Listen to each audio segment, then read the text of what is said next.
Good evening, ladies and gentlemen. My name is Badger. I am joined for the 17th episode of the Badger and Redondo review by the man in the title. Redondo, how you doing tonight, sir? I'm doing pretty well. I slept for about 4 hours last night, and I was at work for 13. But I am still capable of beating Trav 2S, otherwise known as the Brick himself in CS:GO. So I'm doing pretty well, man. How are you? I'm doing great, and we're joined here by a very prestigious guest. We're joined here by, I believe you're going by Punani again, right, Mr. Amar Dota? Yeah, sure, dude. Everyone knows me by Punani. And the problem is I have to put Amar in the Twitch title because Twitch does not like the name Punani. They are not big Why not? fans. Just do it.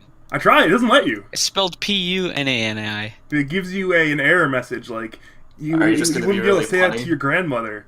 We wouldn't put it in your Twitch stream title, so I need to change it to Amar. So You can do whatever you like. If you put it as Panani, would you be really punny the entire time?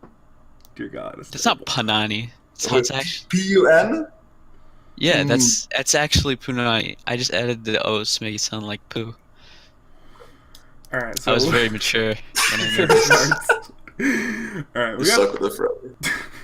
very fun. Oh, I had to change the thing from waiting for show to show is live. Wow. You know how I was talking pre-show about how not professional Badger has turned this season? Case in point. Listen, dude. I back then I'd either fight for the viewers. Now I just show up. People show up. It's great. All right. But in all seriousness, we have the first series of the week. We have Near up against Dark, one of the premier matches of last week. Ended up being a 1-1. Let's go into game number 1 first. So, Punani, what happened in this game number 1? It looks very fun for you guys. We just played 4v5, and yeah, that's all. Yeah, so legend has it that your mid player, Mr. Huber's player himself, had some technical difficulties with the internet. Yeah, he was just lagging, dude. He was unplayable. Yeah, so Every time he went anywhere, he just couldn't use his spells properly. It was like 4v5. There was no point in playing the game. why'd you pick Ember Spirit into an open pick? Because he's good at Ember Spirit. Okay. Mikkel's good at Ember Spirit. We picked him that shit. We just like lost, but maybe that's just because we're bad. I don't know. Me and Anti-Mage, we won versus Timbersaw. Like Anti-Mage had total free farm. It's like really easy. Just deny all the creeps in like the first 2 waves with Shaman, and then Anti-Mage can just free farm once he gets like a Wraith Band or 2. And then like you just burn Timber's mana, and then you get the whole lane. That's exactly what happened. Kills Shakiro a few times. Darks just gets slayed mid repeatedly, and then Monkey King rotates and slays everyone. That's all. That's how the game went. I was gonna say, yeah, that sounds pretty depressing. That's like gotta be super frustrating, though.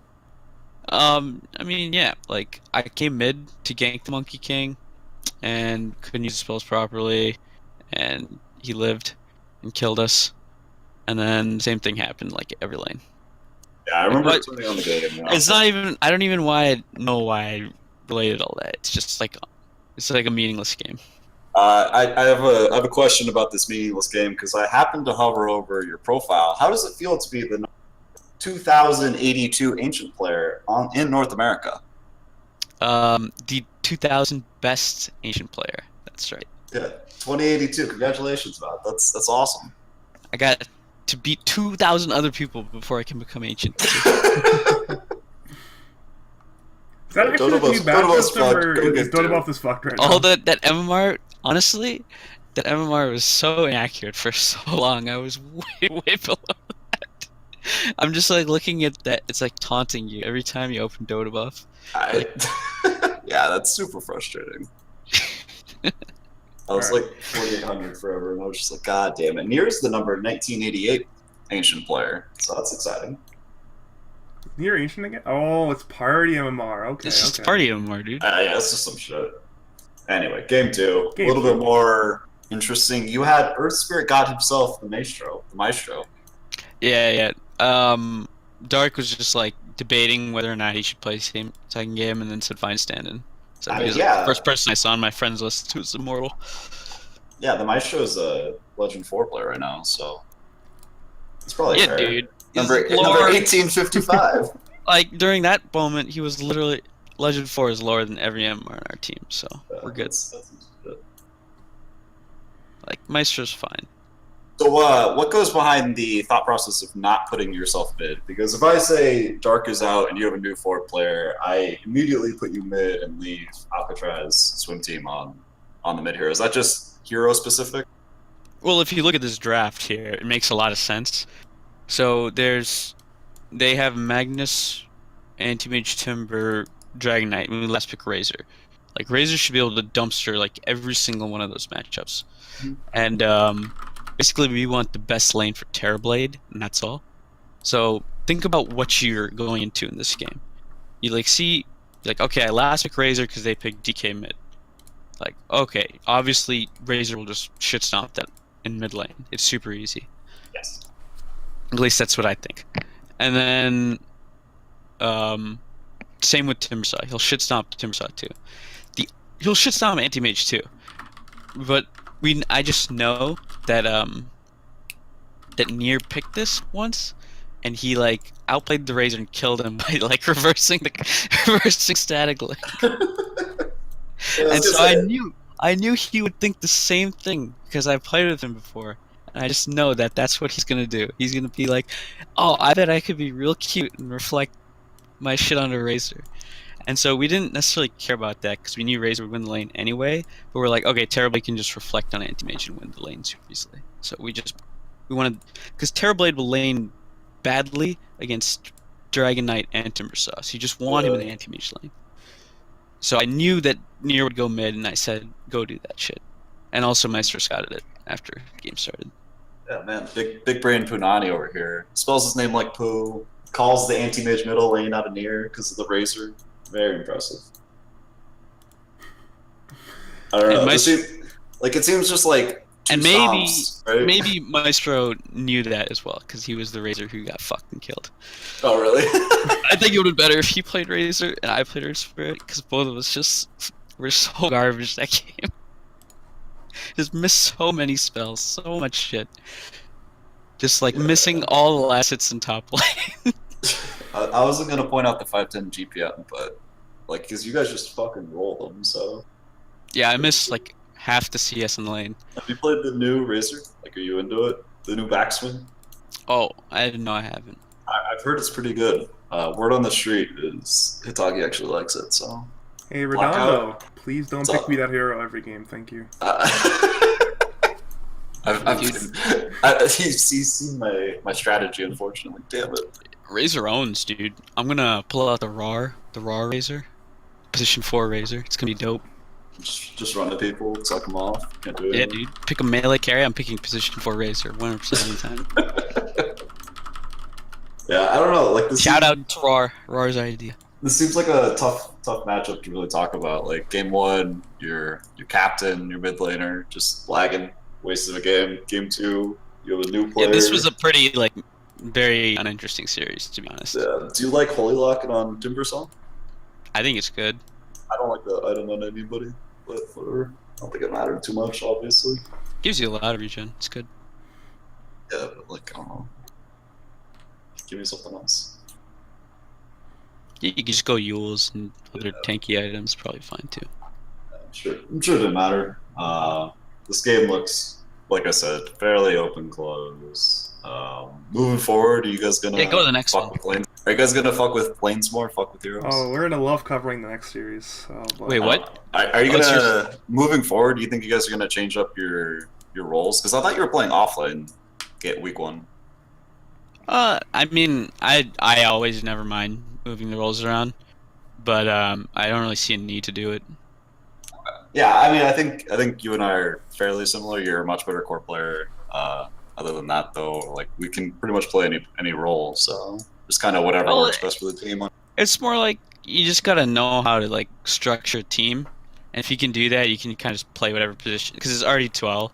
So if you're obviously a little better than people, it's like really easy to just fit yourself in if you know what you want the team to do. You're like, I want to push now at this time, and you make like, okay, this guy will feed away his advantage in the late game. Pick him like early game heroes. You just kind of gotta figure that shit out. Are you drafting for your team? No, I don't care. Are you contributing Dark- to the dark? Dark just picks the heroes. I didn't question it. Seems fine. I Okay. haven't seen a problem yet. That must be how you ended up with the number, Spirit. If he wants me to draft, I would draft. I don't care. We haven't even talked about it. Doesn't seem like a problem. So, I was mostly just kind of trying to delay talking about this next series. Oh, we're Very let's nice talk to have about an this immortal next captain, series. right, guys? Who just picks the heroes for you. Don't have to question it too much. Yeah, true. Hey, we have that. It's great. It definitely wins us a lot of games. Don't worry. Speaking of those games, we Yeah, let's check out your series. yeah, this is the good thing. I mentioned this going into like the Monday. Is great that the events happened on Sunday the way they did, with all the drama going on with all the different teams, because that way everyone ignored that we lost 2-0. It was great. And we had the Frenzy versus Dark thing. We had the A Playmaker thing. We had the Bear team thing. All this other drama, and no one mentioned that. Smack 2-0'd us. But unfortunately for us, reality has come, and we must now cover this series. Hey, Redondo, what happened to us this series? I would say Filski 2-0'd us, but yeah, like, I don't know. In period, they picked terribly in game 1. We got rolled in, I believe, every fucking lane, so that's a problem. You lost all your. Yeah. Yeah. It looks like your bottom lane was a bloodbath. There were a couple kills. Yeah, I died like twice super early, and I was just like super tilted right after that. Like I got like randomly caught out by Dazzle, who was just like wandering the woods, and he hit Q on me, and I think my lift was down or something weird, and I just died. I was like, okay, well my lane's up. This laning phase looks like only bottom lane existed, and then Razor ran around and killed all of you. Something like that, yeah.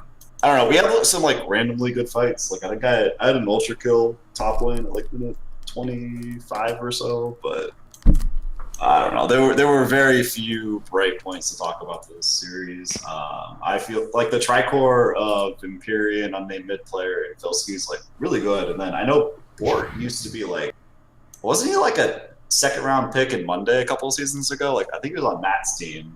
Yeah, Lala's He's good.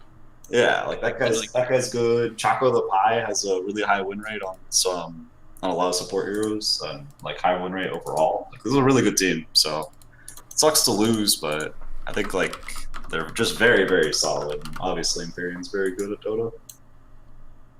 I'm so sad. Also, dude. I found out that reflection does not count as damage dealt because I was looking forward to seeing how much damage I did, but it didn't count, unfortunately.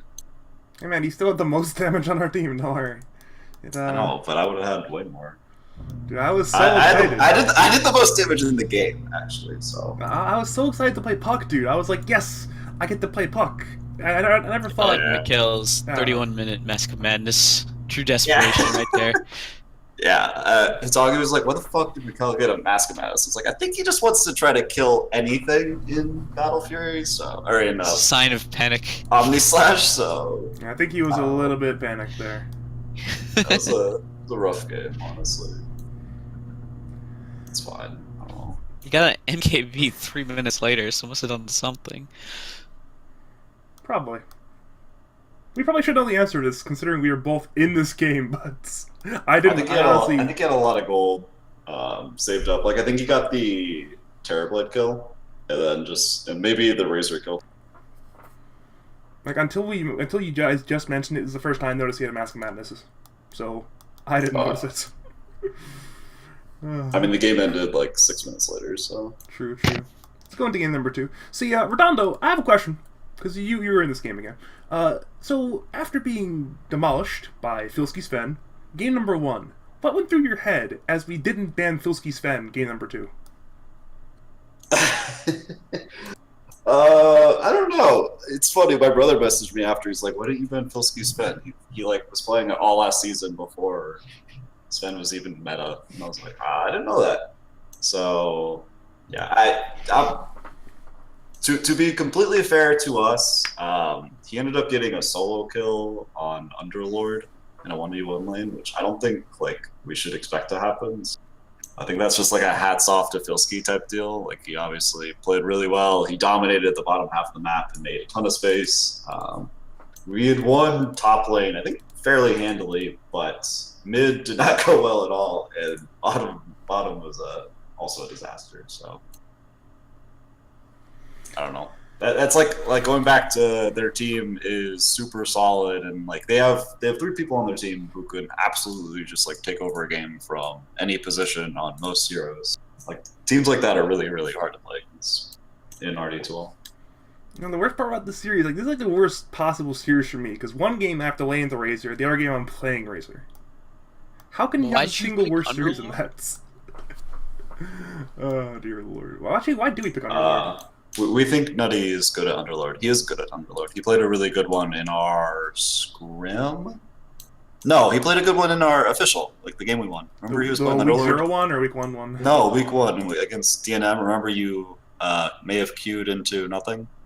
Oh yeah, I remember that. That was on the Discord for weeks. I remember that. Yeah, it's still there. You can pull up that clip if you want. I'm not going to. Everybody. But yeah, no, he's good at Underlord. He plays really good. He has like really sound positioning and understands like when to be a little bit further up and when to be further back. And he uses ultimate really well in week 1. It's like really bad item timings. Yeah, like I think that was just like a Filski is better than Nutty Pizza issue.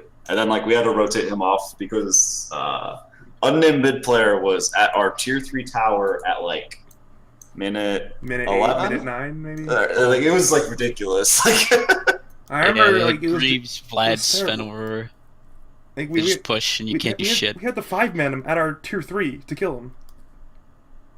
Yeah, it was a problem. Like if tag team wasn't broken, like I don't think he would have died. Like we had tag team and 5 people hitting him. Yeah, I know. He rushed to Greaves, so Silence isn't gonna do shit for long. Yeah, looks like they just drafted well, man. Yeah, I think we got outplayed, absolutely, but I do think we got outdrafted. I don't think our draft. Yeah, I like Razor. I like your first 4 picks, but then the Drow is like feels very out of place. Sven just kind of runs forward at you. Slark can jump on top of you. Timbersaw doesn't give a fuck about physical damage. Just seems like an odd like panic pick. Is that what happened? It was. I think it was a panic pick, but we kind of liked it in the moment, just because we needed something to be able to kill Timbersaw, and we didn't think that there were a lot of heroes running in the pool that would be good at that. I think the other thing that was being thought of was Alina at the time, but I wasn't like super confident about that. Why didn't you pick something like Anti-Mage? Isn't Badger really good at Anti-Mage? I'm a Razor player, dude. I'm a Razor player now. Don't they just put Slark mid against Anti-Mage? No, you put the Razor mid versus any melee hero they extended you. Yeah. Yeah. I don't know. We just didn't think about it. I think Anti-Mage would have been fine. And then Anti-Mage is maybe not good versus Slark anymore, right? I always forget that. I mean, I don't think it's super bad. Like it feels like it's not as one-sided as it used to be. I think it's like fairly even-ish. I don't know. Slark might be a little bit better. is quite good. Huskar would have been good. Yeah, Huskar would have. Though I don't know if we're Huskar pickers. I don't know. We are Huskar stuff. Their team played really well. Our team did not. Their team drafted really well. I think drafted pretty averagely at best. So that's all right. It happens. Yeah, I know. We got Phil skied. Phil God. Hey man, we're not panicking at all from this series. It's perfectly a-okay over here. Let's go into Paradise versus BRR. I messaged at least 4 players on my team. It was like, "Are you panicking?" Because I'm panicking. So feeling good. Yeah, I wasn't panicking at first. And then I realized DNM's team lost 2-0, and I started panicking. But it's okay. Panicking about what? Well, I was like, my excuse was we have the hardest strength of schedule playing DNM week 1 and Empyrean week 2. And Redondo responds, DNM lost 2-0 to Yak, and Empyrean lost the game to Jeff Pest. And I was like, oh, maybe we do suck. I started panicking then. Oh, you guys will be fine. We'll 2-0 these retards. Keep your schedule down. Well, thanks. Make you work harder for it, you know? Alright, let's go. No slipping in by the sidelines, okay? Fuck your restrictive schedule. You better get the wins you need. I hope we play you next if we lose. Push you down further. Dude, please don't purposely sandbag to play us, please.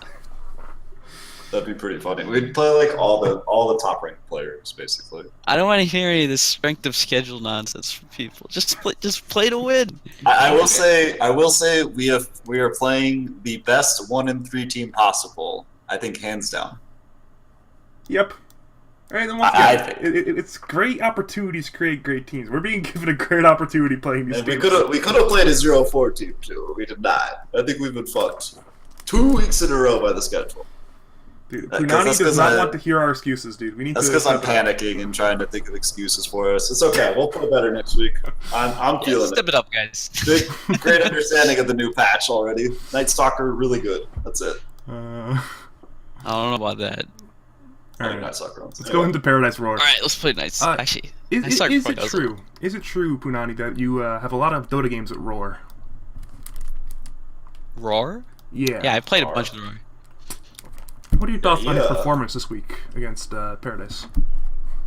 Oh, they got 2-0'd? Yeah. Please look at the damage column. Are you looking at game 1? Yeah. Yeah, he does this stupid fucking Radiance Rush every fucking game on Sand King. I haven't played much with him lately, but the one time I did, he was like, alright, I think I can get even faster Radiance this game. Maybe if I skip Blink. God.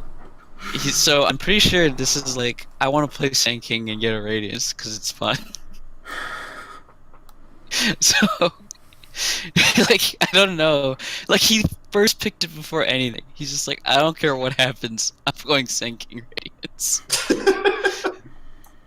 That's literally, I'm 100% how he drafted, I'm sure. Yeah. Oh man, and he fucking owned with it too, but they lost the game. Classic Roar. He's like, guys, I'm owning. I got a 10-minute Blink Treads. Guys, I'm owning. I got a 19-minute Radiance. Guys, I'm dead. We fucking lost. Seems about right.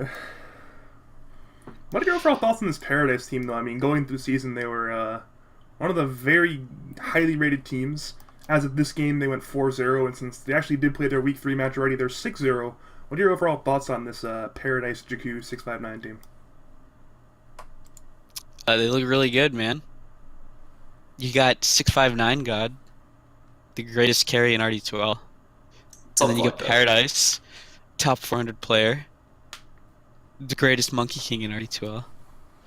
And then you got Jakku, the giant mastermind drafting. Paradise drafts probably, right?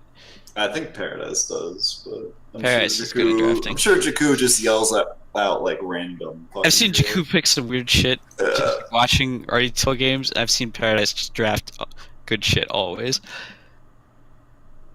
Yeah, this seems like a pretty standard draft, so I'm gonna guess Paradise is drafting. Jakku's really into like circles and stuff, so. Dude, Monkey King has a circle, Undying has a circle. What do you mean, dude? Those are literally circles.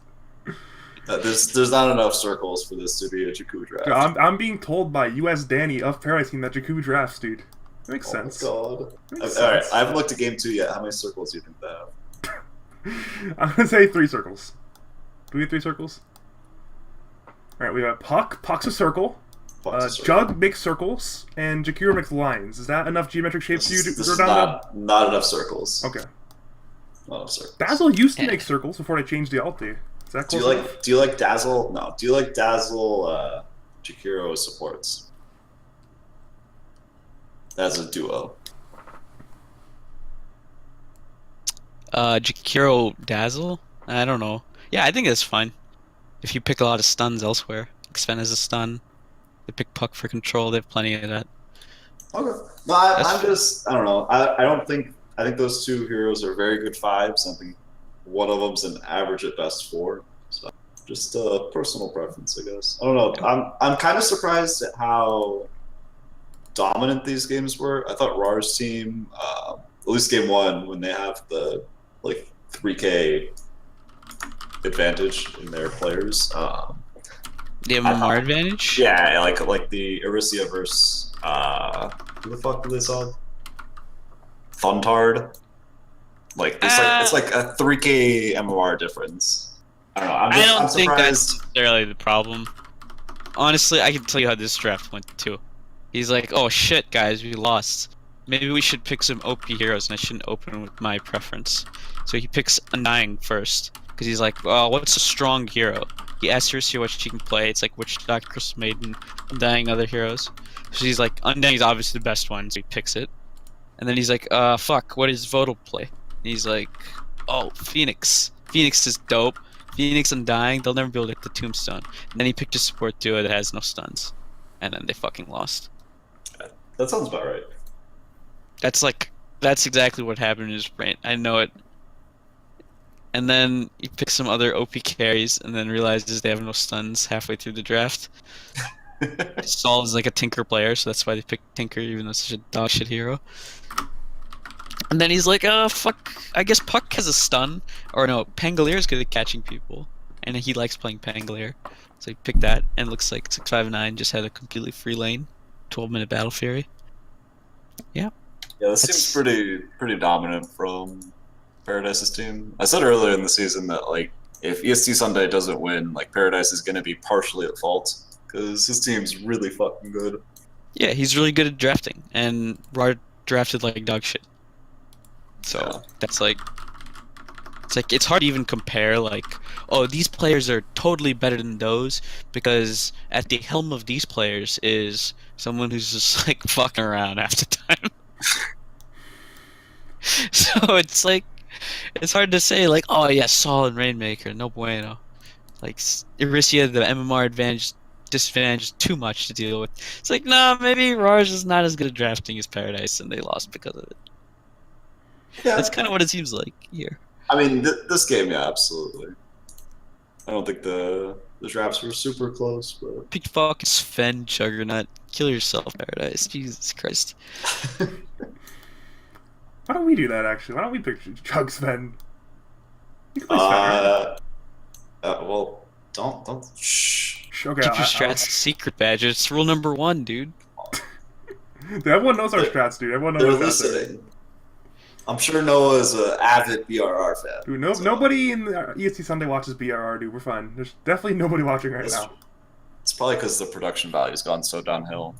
Dude, I have the matches on the screen now. Back before we rebooted it, we didn't even have the matches on the screen. It was a black screen the entire show. We've had upgrades. Oh, God. Wow, visuals. Alright, let's go into the the Glob Sasquatch here. Oh. Do you think RAR's team? No, open up the next one. Do you think RAR's team is the playoff team? Yeah, sure, they're good. I like all these players. I'm sure they're good players. They can win. Okay. I mean, I don't know what a playoff team is. It might be like top 24 or something ridiculous. So it'll be. I believe we have like 20 teams in playoffs because there's gonna be 48 teams in playoffs. Shit. So we're getting half the fucking playoff teams. Yeah, look at all these best teams too, man. They're all the mercs of EST Monday. So Smack made a comment. Nice division you've built for yourself, Redondo. Like Smack made a comment like 3 weeks before the draft that he was gonna come in there and just all these imports are going to dominate EST-Sunday. And in the back of my mind, I really didn't want it to happen because we would look really fucking stupid if they had like the exact same players and beat the shit out of us. And they're doing that, so we all look really stupid right now. Jakku is more like a EST-Sunday merc, though. He left and then he came back, right? Yeah, Jakku was... He already brought you guys glory, so he's good. Alright, let's go into... He's done his job. He's allowed to move around divisions. Let's go Sasquatch Guam. This is actually a slight surprise here, seeing a pretty convincing... Yeah, no, I think this matchup is shocking. I did not expect this at all. What happened here? They lost the lane with Razor, I'd say. But how? I don't know. They lost to a Razor lane with a Magnus. Actually, Sven Magnus has a decent amount of burst. That could be part of the reason why. I mean, Razor wants to just take some damage. Sven stun is like 200 damage now. He just hit them and he dies. Razor doesn't have that much HP in the very end, so... Well, you can just check how this lane went. It says lost. Dota buff. Alright, what tab did I go to see that? I go to... Is there lanes, okay. Looks like Tusk dies twice in the early game to Magnus. So he dies... That Tusk goes to feed each lane. And, sorry LTH, that looks like what you did in the early game. And then... Juggernaut kills Jakiro, so that lane's already starting poorly. Juggernaut kills Tidehunter, that lane is feeling real shit. Jakiro killed by Sven. It looks like these supports are doing a lot of feeding in the early game in this log here. Tusk killed by Juggernaut. That's like 5 support deaths before 10 minutes. Jakiro dies again right at 10 minutes. So and Tidehunters. Juggernaut just gets a triple kill, spinning on people. Looks like this Desperado guy just fucking slayed them in the early game, and they snowballed off of it.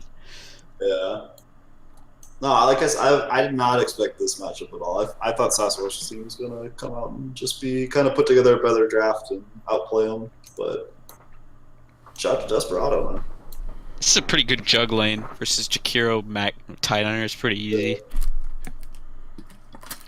Here's the worst Especially thing. if you're like you have a Lich. If that guy plays properly, then you guys should be fine. Yeah, let's and very strong. Lich Jug. looks like the Tusk struggled to find his place early game, and then all the lanes kind of just deteriorated. Absolutely. I'm just speculating. I have no clue. These lanes, they But stay the lost log, to me, so. the log tells you a story. Sometimes you never know. A lot of fucking kills happen. I in mean, the yeah. early game. If you scroll down to the bottom and look at Yeah, you can. Yeah, you kill see that. feed, you see Tusk died twice on top of himself at like minute 1 and minute 2. So Yeah. not great. Games that start like that are always hard. And then I'm guessing they got levels off that, and then they just spammed out the Razor. Yeah, like Okay, let's go to lanes. The Razor didn't die at all in the lanes. He got OKCS in the beginning. Oh wow, he goes even with the Razor on Sven in CS, and he falls a little bit behind. And it looks like this just like not. He didn't feed or anything. Like it's just that Sven probably lane pulled well, and the Magnus like helped him and did a good job like pulling in aggroing creeps and stuff. Yeah, Jug's one of those heroes that I think is like sneaky, really, really hard to play against when he gets a kill on you. Like a lot of Yeah, he heroes just like boots, dominate you. Fucks and on you with spin. Yeah. Level 3. It's so Yeah. fucking annoying. I hate playing versus that hero. Jug with an extra level is like impossible to play against. I love playing Jug though, for exactly Yeah. that reason. You just get Very boots easy and just hero. fuck up people.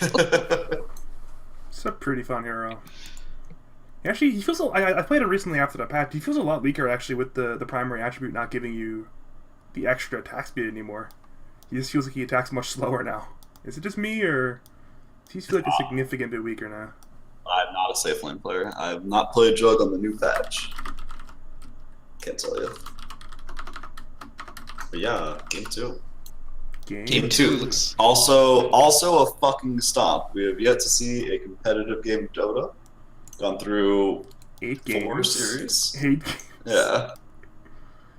Looks like MX Squire. Sasquatch just felt like playing Medusa, dude. Just picks Medusa 2 games in a row, dude. Medusa's top tier RG2L hero. So Sasquatch has invented Medusa, so I was told. I've also been told that Sasquatch invented Medusa. Yes. Tough loss for them, but I think they have good players. They should be able to bring it back. This Yeah, mini it's. That's their 3rd pick, and he's like divine. So Yeah, I hit that guy in solo queue. I know. I was in that game, Yeah, it wasn't fun. Yeah, you, I forgot about that. Holy shit. but it happens, you know. Sasquatch, if you're listening, don't pick Phantom Lancer for Minicult. That's all. That's all. I'm sure it was just a pub, man. It's hard to communicate. I'm sure it could have gone better if we knew him. Who's to say like he played well and we just didn't support him? Yeah, maybe that was a problem. That's probably what it was. Yeah, my I'm bad. sure. I think this team is good. I like all these players. They all have big brains. They're good at Dota, clicking the buttons. They can easily pull some wins out and bounce back from this. And Guam is 4-0, so they're going to test themselves against Team Mexico City, and you can really see. Are you going to get a native USS Guam bringing glory to the top of your charts? You're going to get Paradise. EST Monday, Merc. The series already happened. We're gonna get they Jakku, got absolutely sir? shit stomped in the 2 games they played. Oh, I thought you said they won 1. No, Paradise duoed again. Oh. They're 6-0. But we'll cover that Spoilers. next week. Let's go into Spoilers, sick boy playmaker. Alright, apparently we're missing one of the Dota Buff games. I'm not going to find it. We'll cover the 1 game only, apparently. Oh, I know what happened to the other game. I don't think it was. Oh, this is funny because this is a series where this team imploded in their game one, and they actually kind of rematerialized. They're not disbanding, so that's a good sign. But there's a reason why there's no game two. Let's put it that way. Yeah, let's discuss the Timber Saws item build. So there was a bit of high tension between a player formerly known as Playmaker, now known as Insom, and Mr. A, formerly of Minis team. They didn't hit it off the best on their team. They did a bit of tilting here and there. They collectively got tilted over the course of the game. Insom yelled a little bit at A. A said, "Fuck it, I'm deleting my items." And 4 days later, I think it's pretty okay. They're back together. So yeah. They figured it out. Love is funny that way.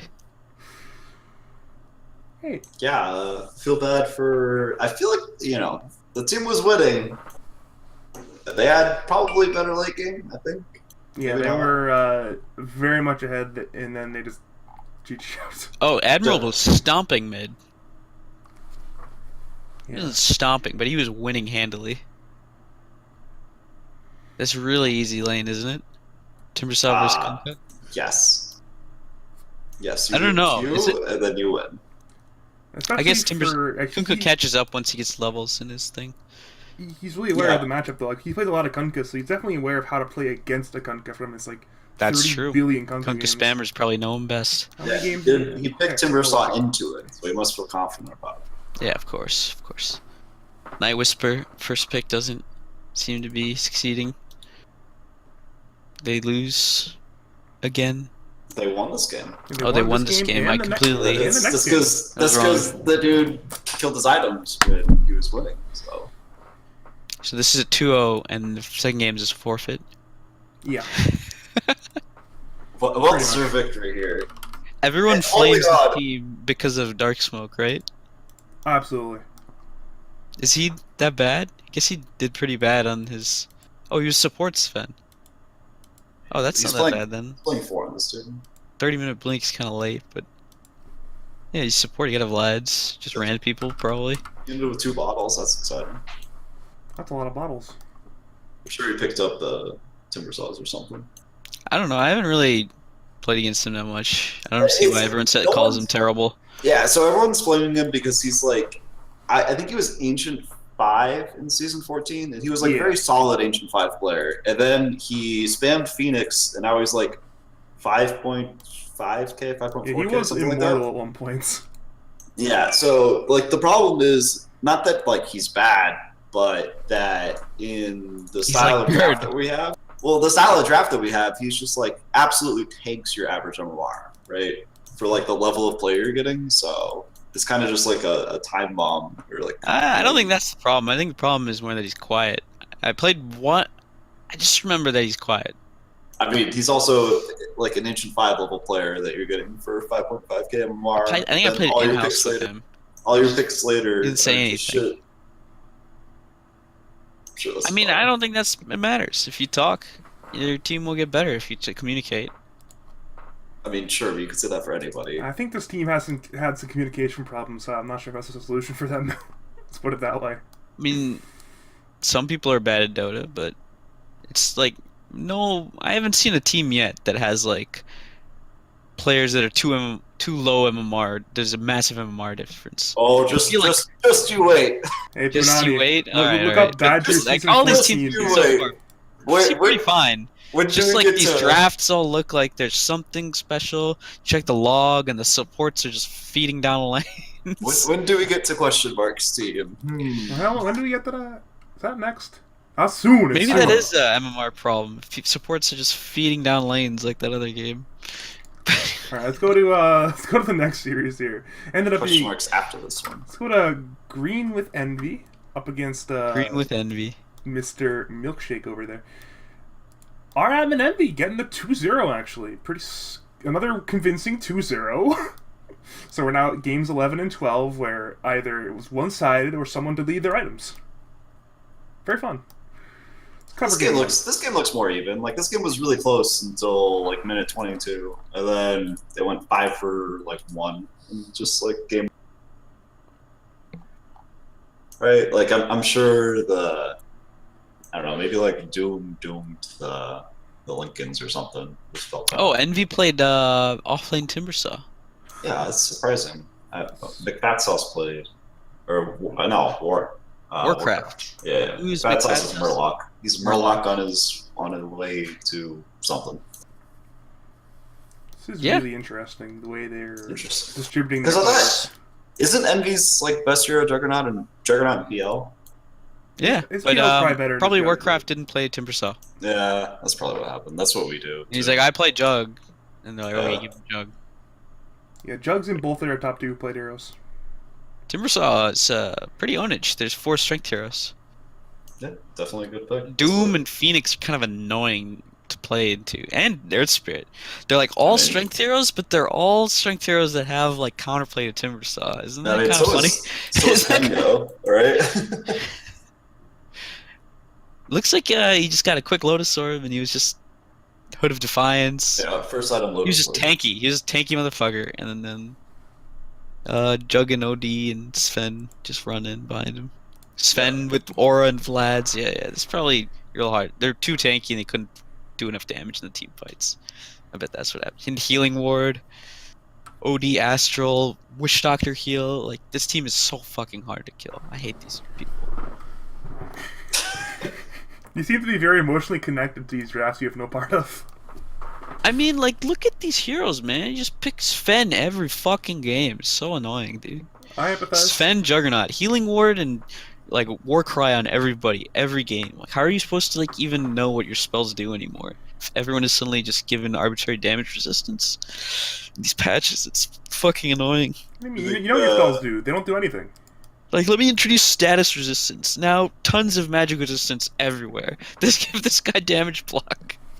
You're like, all the numbers you spent years like just ingraining into your head and the muscle memory of these heroes. You're just like, oh fuck, they're all just changing. Yeah. Especially when like Bracers gives fucking magic resistance now, and everyone's just stacking Bracers, and everyone's super fucking tanky. And I hate that shit. it's super weird. Huskar just regenning up a storm, and he's got tons of magic resistance. If you don't kill him or you come too close, he'll just end you. Fucking bracer heroes, dude. Hey man, it's Do you okay. think- You gotta hit a Huskar now with physical damage, but wait, he has a disarm and a knockback. Very fun. Well, I'm glad Envy and McFat Sauce won. I know a lot of people don't like McFat Sauce, but I think he's alright. I didn't mind him, but then he just like randomly started attacking me in Discord, like without me even talking to him. So How's your He's oven, alright to Redondo? play You, Dover you ever check your oven earlier? He's kind of I silly. did. Okay. He does some silly things in the game, but he talks. He's like not a bad no. teammate. Yeah, no, I remember back when I was writing PvP, like I would always talk him up. I thought he played a really good core.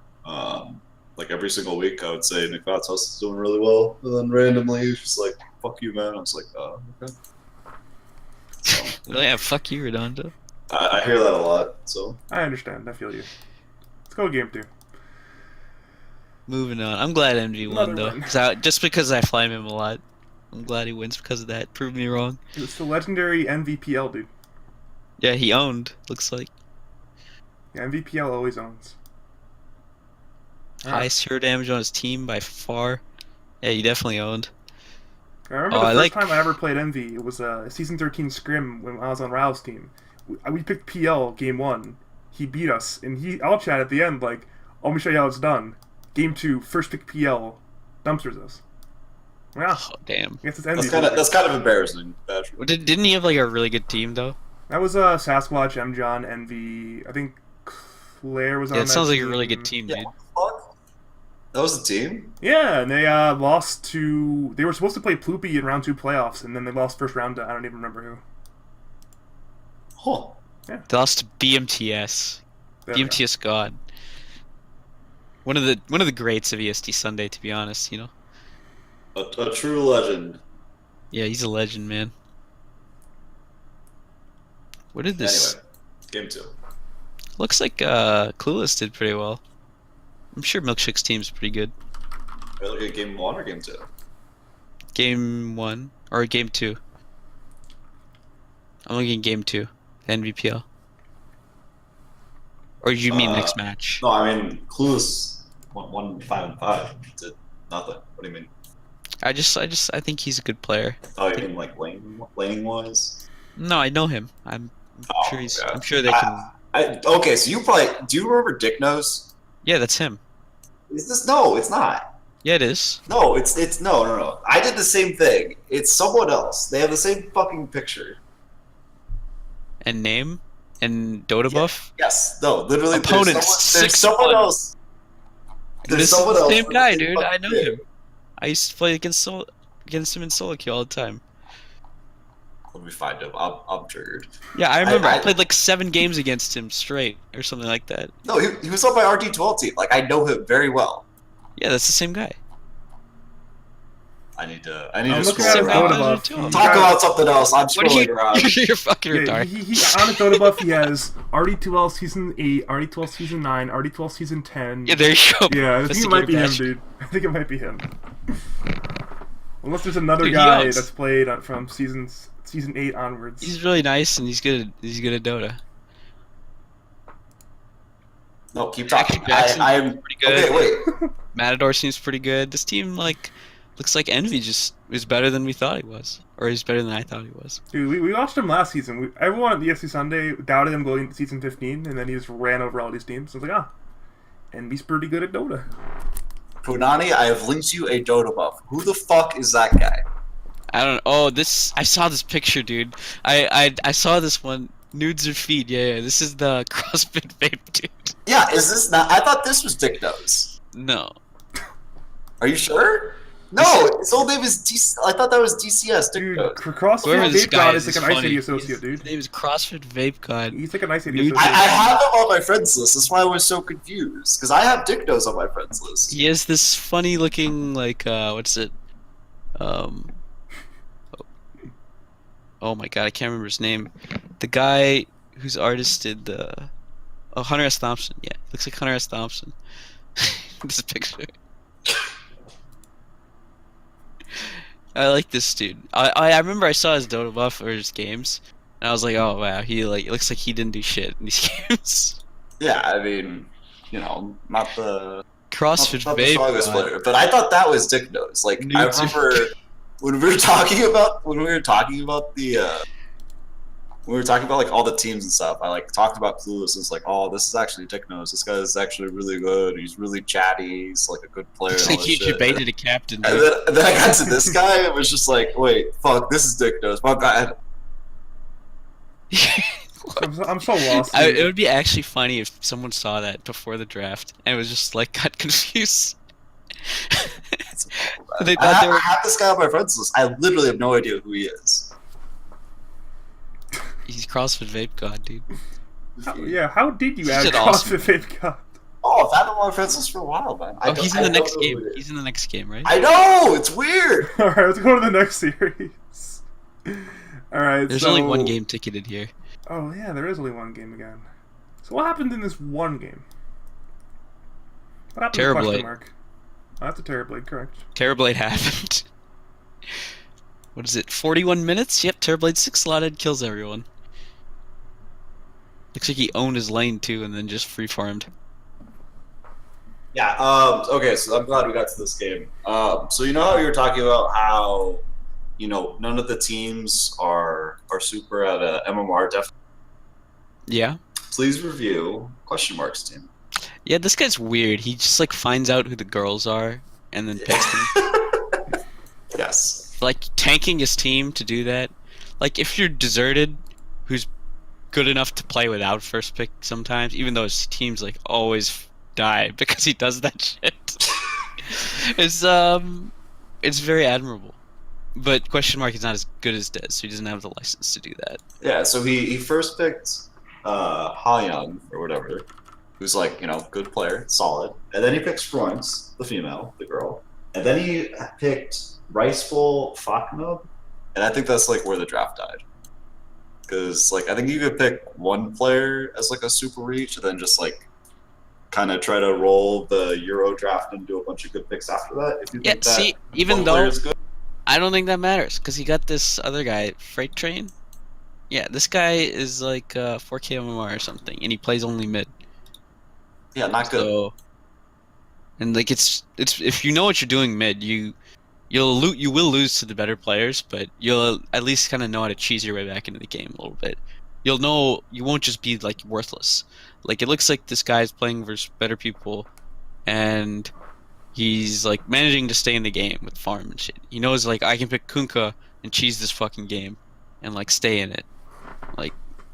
Like this guy is probably a value pick because he plays only mid, even though he's low MMR. Yeah, no, I think he's a fine value pick. I So think that's the why, second like, and third picks maybe are maybe awful.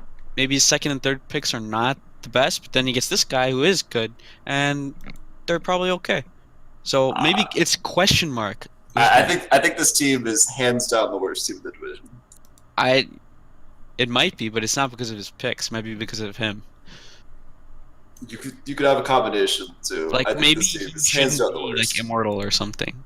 He's like European like immortal. It says he's 5,700 MMR, but he's 5.8 on the 1,200 games of Invoker. Maybe Invoker spammers are notoriously dog shit if you see them in solo queue and stuff. Just like garbage players, all of them. I just jungle creeps, man. What do you mean? Very fun, dude. Yeah, you have to use a Forge Spirits on the jungle creeps too sometimes. It's a very high skill hero. Invoker is hard to play, so. But people who only play Invoker play like a very particular brand of Dota that's like not very good and doesn't translate well to anything. not pubs. Yeah, I have one of those friends. 1,000 games Invoker, can play Invoker against anybody. Other heroes, not too great though. It's actually he can play Invoker and Punch. He can play 2 heroes, but Dude, you know what? Yeah. It's like I see these people and I think, oh wow, he's like silver master tier, and he's first picking his hero. Maybe he's like smart and he's very confident in his laning and that he can lane versus anybody. And they always just get fucking dumpstered because they just first pick this hero, and the other team just picks like any number of real mid heroes and just dumpster it. I'm like, how do you just manage to do this? Just pick Invoker every game, lose mid every game. Like, that's gotta get to you after a while. I just don't understand these players. You could play the same hero every game and not be good at it. Hey, man, sometimes Turp Castle's like a beast at Pudge. you just want to play Invoker and lose. I mean, you want to pick a hero who's okay if you lose this lane. Invoker can come back. So if you're bad at laning, just pick heroes like Invoker. It's pretty okay. All right. Any other comments on this game before we move into the next series of the night? No, I mean it looks pretty clearly like Pugma got really strong. Terrorblade was Terrorblade. They just kind of blew people up. Yep. All right, we have Sonic God. Shout out to Sonic God. Ooh, we have Shmurda. The best ape, the alpha ape of the division. We had a number of both endemic and outside apes. There's a lot of apes, don't worry. But we have Sonic God is another merc. we have Zumi and Shmurda. Zumi won 2-0 here. It's a bit of an interesting game here. Because at a surface level, you look at the AM stats, you're like, that's some pretty good AM stats, but you notice Shmurda still won. What happened here? It seems like the Razor and the Ursa really balled out of control a little bit. Yeah, I mean it just looks like the rest of the team just absolutely struggled everywhere. Anti-Mage is obviously really fucking good, but when the rest of your team's not really contributing as much, it's really hard. Plus they had Sven. Yeah, Skizo owns, dude. Look at him. He owned this game. Yeah, I thought he was an offline player, isn't he? He is, yeah. Yeah. That's often being able to play 2 roles. Or multiple roles, I guess. Ursa's never fun to play versus Anti-Mage. Looks like this Ursa had a good game. He got 30 fucking denies. Got an absolutely free lane up there, looks like. He had a 21-minute abyssal. The fuck? He had 9-minute phase blink. Yeah, it's I mean, it is Ursa against Tidehunter, so It's very easy, they tri-lane safe lane and set the Tide by himself. This Ty got a 17-minute brown boots Soul Ring Vlads. That is fucking horrendous. Poor Pastafarian. Maybe he needs to practice laning his off lane. I mean, there's no way he's Tidehunter against Dazzle Ursa. Go on. I mean, They left him alone. Like, there's you gotta no way like do fucking something. You go like cut the weight, I think. Hey, Redondo, all I gotta say is back in the day, offlaners had to play a real man's lane, 1v3, and they did just fine. This guy's in a 1v2. That's Says the person in the 3v1 lane who absolutely gets shit on every time there's two people in the other. Hey man, I remember that time, and it was great. We need to go back to that time again. Thank you. I don't know. I'm not flaming this player. I'm just saying these stats don't look very good. They don't look promising. No, not at all. I feel like if I watched this game, I would have a lot of things to say about his tight enders playing. Yeah, I'm not sure. It is extremely sure. back and forth. I can't say it for sure, but that the stats they're telling the story here. Stats don't lie, dude. I mean, men lie and women lie, but stats, they do not lie. He was this team's first 4 deaths. I But will like admit- that's just like a shitty lane, man. Like you can't do anything in that lane. It is a really shitty lane. Maybe no one else did anything on the map to just let him not get fucked by Ursa. I mean, since they won the safe lane, and like obviously they put all their eggs in the Yeah, anti-mage basket. maybe that Dazzle like blocked the camp and then followed him around everywhere. And if he went to lane, the Ursa would just fuck him. That's like, probably what happened, actually. I think that's like pretty Awesome. common. That's like pretty common for the lower MMR supports that like they'll just follow the offlaner like no matter where you go, and just absolutely ruin your game, despite not not That's getting what, their own. That's game what better. good supports do. There's like levels to it, you know. Just like ruins your game, makes sure you're level 1.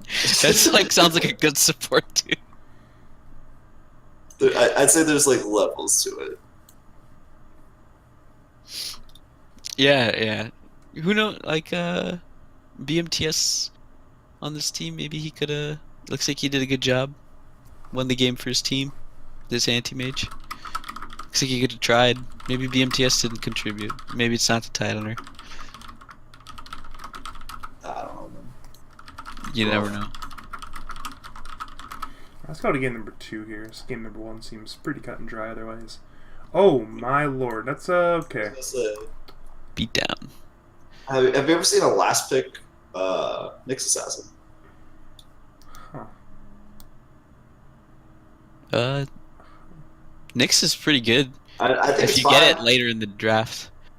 I think it's good versus Centaur and Medusa. And Shaman. Manabird's good versus him. Yeah, they probably wanted some extra answer for Medusa other than just anti-mage. Nyx is pretty good. So why? And do then you they think- just stomped lanes in one. Okay, why do you think they picked BMTS Conka into Razor? I don't know. Seems not that good. This seems fucking terrible, actually. Maybe Shmurda had a lapse in judgment. Maybe they randomed it. Is, Maybe, Is yeah, that's Shmurda probably more drafting for this likely. He team? probably has a random. Like, is Shmurda Like, actually you drafting can't for this team? blame these guys for this. It's not their fault. I don't know who drafts for this, but You needed more time in cabinets mode, dude. This is just bullshit. How can Valve do this? plus 45 seconds, please.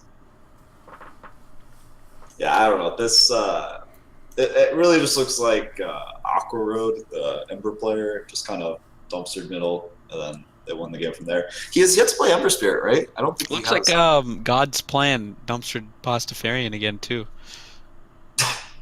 I like this name. God's Plan equals Jewel plus Fortnite. Yeah, that's that's Cesario. Oh, That is yeah, a that's real. Cesario. How old is Cesario?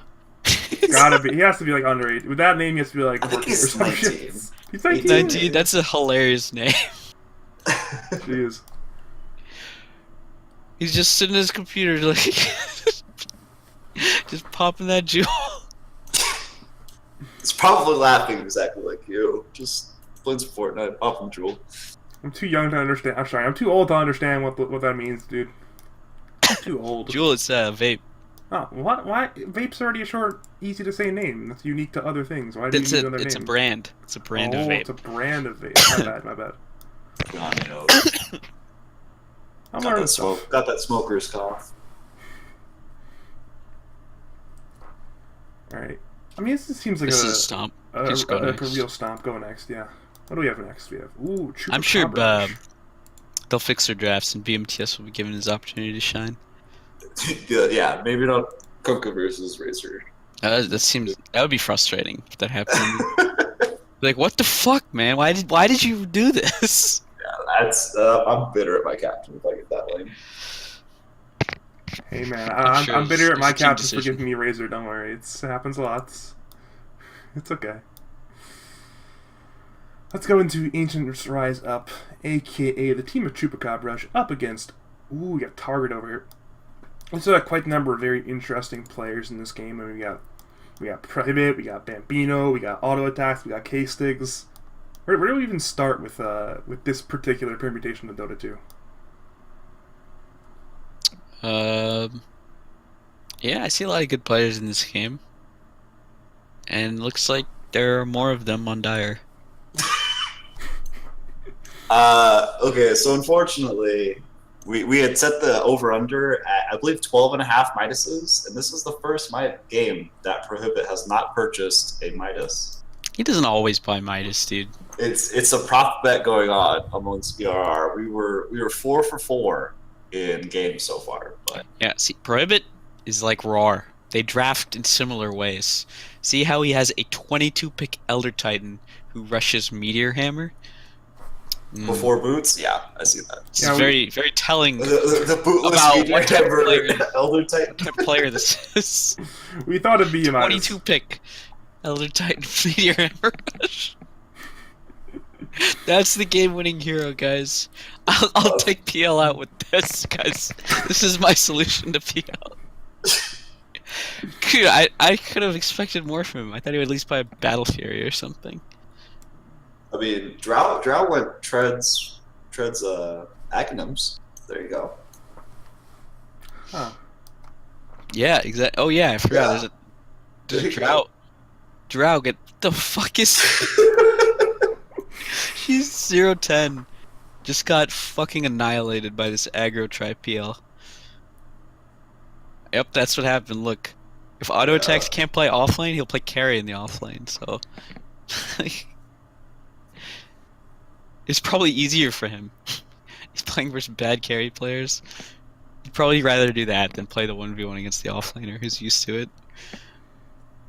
Yeah, that's safe lane for Radiant did not go well, but I think that's pretty expected. They did run the support Luna, so Yeah, dude, Auto fucking owned this game. Just that's what happened. Look, he got like 13-minute defusal treads, Wraith Band stick, 22-minute heart. This game's over, dude. that got GG. Like, okay, your OD is like kind of doing all right mid, but DP, did he die? Let's see, did he die in lane? No, he didn't. There's just a farm lane. Yeah. So even though OD feels like he's doing well, he wasn't that. He got 10 CS ahead in 12 minutes. Yeah, that's not. You need a. He got a You need kill, that. but it wasn't on Dr. Z. So like that lane, it's like okay, it's going in like favor of the higher MMR player, but DP doesn't care too much about that. She'll come back with their ult team fights and push and stuff. She's good. She'll come back like that. Great neutral laner pick. Great 21 pick hero. I like this. I like Dr. Z as a player, and I'm glad to see that he's learning how to play mid against the better players. I mean, plus Elder Titan went Meteor Hammer before boots, so. That's Prohibit. I mean, I said it's going through season Prohibit. Sometimes he just goes for some very interesting item choices. You take the good with the bad sometimes. Bambino should do a little better. He should have CS'd better. It's like with the MMR disadvantage there. So, like, he should work on that. Target just fucking fed so much. So, that game looks unwinnable just off that. If your Drow is just feeding. Who knows what can you do in a situation like that with support Luna and Sven and Drow safe lane? Oh my Seems god, like a they're really barely, bad I just lane. noticed this. The trialing? Yep. I I mean, just it's noticed 2019, Sven dude. Luna Drow. Yeah, Spin Luna Drow. Like, Like, it's 2019, dude. Drow Sven Moon is apparently a track lane. Jesus. Oh my god. That actually is not a terrible lane either. Just because of how OP Sven is. Yeah, but notice, they just have like 2 actual support heroes, and then they just run at them and say, oh. Dave Jakuro and Grimstroke. What do we do against that? The answer is die. Yeah, one team picked good aggro tri-lane heroes. The other team picked less good aggro tri-lane heroes. Yeah, PL dumpsters this game. There's no answer for him. On to the next one. G2. Game 2. It's a closer game at least. Very up and down game, to say the very least, about that one. But Appears to be Prohibit versus the world. he tried. You went middle lane Tinker. He really did try it. I mean, yeah, it went 15, 2, and 6. So my guess, let me scroll 80k through. euro damage. Dude, this is the type of player you're like cursing in pub games. It's like the fucking Tinker who just won't let you win. Classic No, I mean, Prohibit with so- the high ground defense. Well, no, they took a T4 tower mid, right? Like, Yeah, they almost won, dude. yeah, This looks like an awesome game, actually. It's the closest game yet. yeah. It's like super back and forth. I'm guessing, they probably just got caught out and died without buyback or something. Like, he just has a sheep at 44 minutes, so then he dies and game's over the other way. I've been pretty impressed by Autotax carry, actually. There was a lot of questions about how well he would transition from his native offlane role to carry, and it seems like in the RD12 environment, he's been playing a very good carry so far. What are you guys' thoughts about that? Yeah, I mean, he's obviously one of the better players in the division. He's played core 3 seasons ago, and I think he did the season before that. So like last couple seasons, he's played core, so he's got some experience playing Winnet. He's one of the smartest people in the division. So just I think with that baseline, you can kind of play whatever the fuck you want. And safe lane is, you get to make some plays, play some high skill cap heroes like Juggernaut. Yeah, he just knows how to play Dota. Like, Yeah. he can play anything. Yeah, he played mid on season 13, I Season think. 13. That's When his- because he got Filsky as a free agent ad, though, for his mid player, and he was just forced to go middle lane. Yeah. Didn't go too Yeah. odds. Honestly, it's just like him, and like, it's just like Prohibit. He's like the same caliber of player. It's just he chooses to do this retarded shit. I was going to say he chooses to try, and Prohibit does not. It's actually kind of funny because like yeah, these two players are probably just as good, but if Prohibit, he just does this stupid shit. And then he picks Tinker. He like knows he can't fully win the game for his team. He just can't lose the game. Like he knows. Like if he's like, yeah, man, if I wanted to win, I would have just picked OD or his band or something or DK. You know what he was the second phase ban there. Yeah, I'm sure he knows that Tinker is not a hero he can Bad solo hero. carry his game with. He He tried. tried though. He did try. Alright, let's go Guardian Wizard next. This is, how to describe this series. It's a Dota 2 series. It's a bit closer than what we've been dealing with so far. For a little while, Radiant had hope before Dire blew them out. We have a very farmed troll player. Do you know who LD is? So is LD... Is that Darafenge?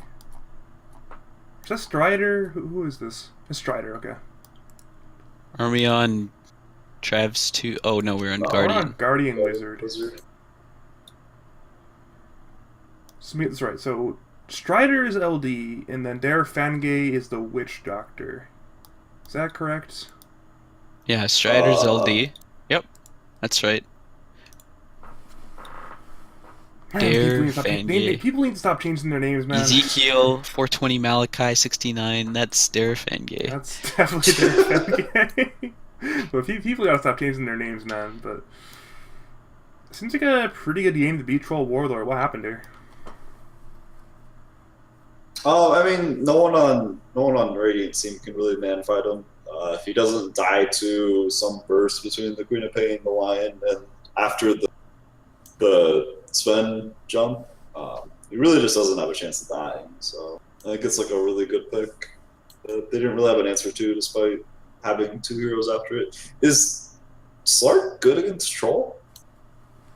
Yeah, it's kind of good. Is it? Yeah, I think so. Oh, okay. I didn't think it was. It's like when you go on him, like how does Troll defend himself? He like He uses hits whirling the, axis, right? And then like just purges that off. yeah, but, like, aren't you just getting rooted forever? Mhm. Bashed? I don't know. A good Slark won't necessarily just put himself in a position so that you can just turn on him and kill him. Like he'll go on you when your team is like there or when you're by yourself. I don't know. I think Slark is pretty good versus Troll. Okay. Just because of that one mechanic. He purges off the blind. I And don't know. Troll, now Troll doesn't die, right? Yeah, So you just keep like, stealing more stats off of him. sure.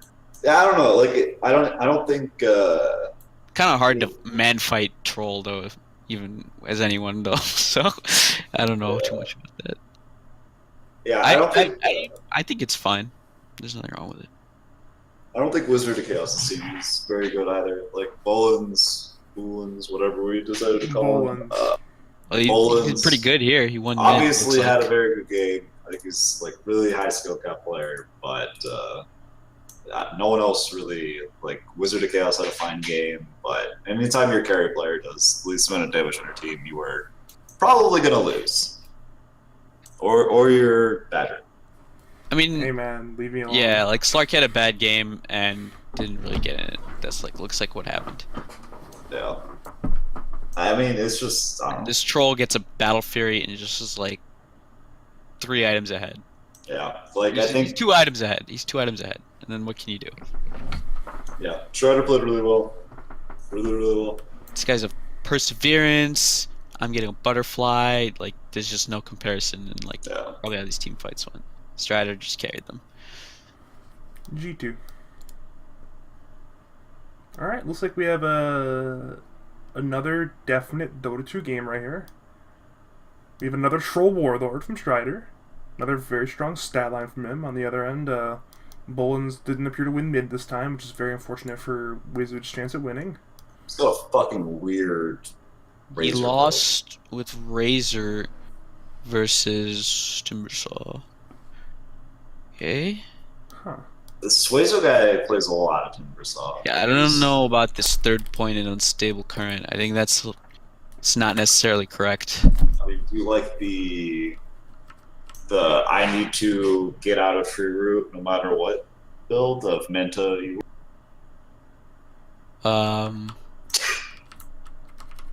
That's not that bad. That's actually fine. I would go on Halberd. Yeah, he did go Halberd. I don't know about getting Yules after Manta. Though. Yeah. I think you can make that choice early. You need to make that choice. I think you get one, not the other. Maybe like the Yules into Heaven's Halberd. But you can get a casual Yasha, but if when you commit for Manta style, I don't know if you can go back for Yules. Yeah, exactly. I think it's just too much gold to not do enough. If you just wanted to walk around really fast.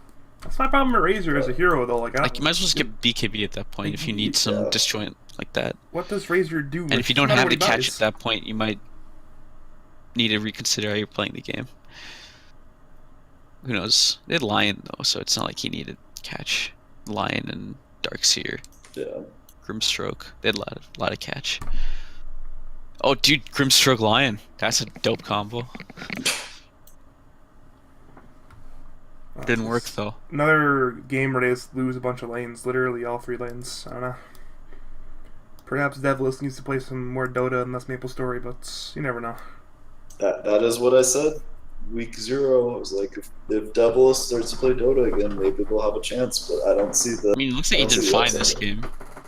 Yeah, I mean, it's hard to tell though. It's one game. They've lost. I think they're 0-6, including That's what he was doing. Yeah. Like he's got a maelstrom. He's trying to carry his team. Dude. Over, but... Look, he's going above and beyond. He's trying to carry the team. Something like that. See, my carry doesn't have damage. I'll just build a maelstrom. Hopefully, I can win the game, and apparently not. Yeah, definitely not.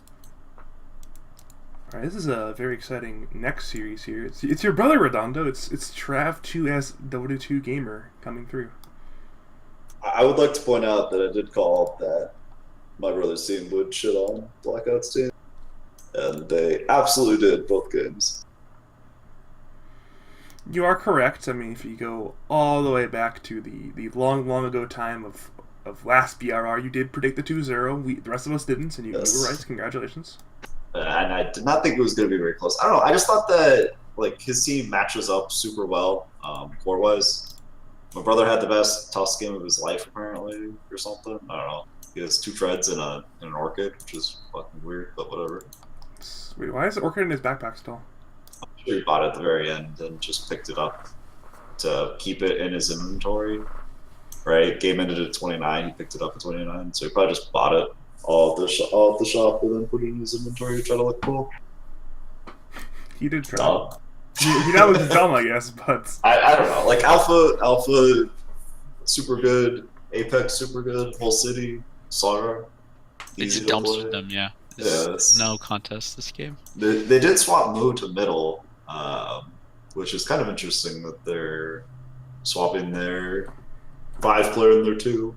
I mean, Moo is a mid player, so. Yeah, doesn't this guy only play Juggernaut? No, dude, that guy plays like 16 games of Dota a day. Yeah, he's 700 games of Juggernaut. Yeah, okay, but like, look at his. So he got 6. I'm pretty sure he got 6-month ban. I keep telling people that. I don't know. So on February 1st, according to Dota, he played 18 games of Dota. What? Like he actually just plays Dota all day. So he does actually. Wow. He's very good at Jug, but he's very good at a lot of heroes. I like playing with him a lot. It's we. Dude, he spams solo queue. Yeah. What a beast. He's like he's like a little legend. You remember Legend? Who? Legend? You just played Dota all day. What the fuck is that? Is that a Monday player? He's a true Dota scholar. Anyway, True lover of the game. Game 2. Game 2. Okay. Game 2. They put their normal player mid, their Smurf captain middle. Who had an okay game. I don't know. This is like another stomp. Like literally, what? We looked through 10 series, and I think like 8 of them have been just not really much to talk about from a competitiveness standpoint. I think big old beatdown. Yeah, I think week 2 is like the biggest, like stomping games, just because you have like there's not a lot of separation between the teams yet. Yeah, like you get a random team that goes 1-1, right? Happens to lose, and then like the last games of the season are always really good. Yeah, always really close amongst everyone. Yeah, it just takes a while for the season to kind of take shape. Good teams separate themselves from bad teams. Average teams stay in the middle.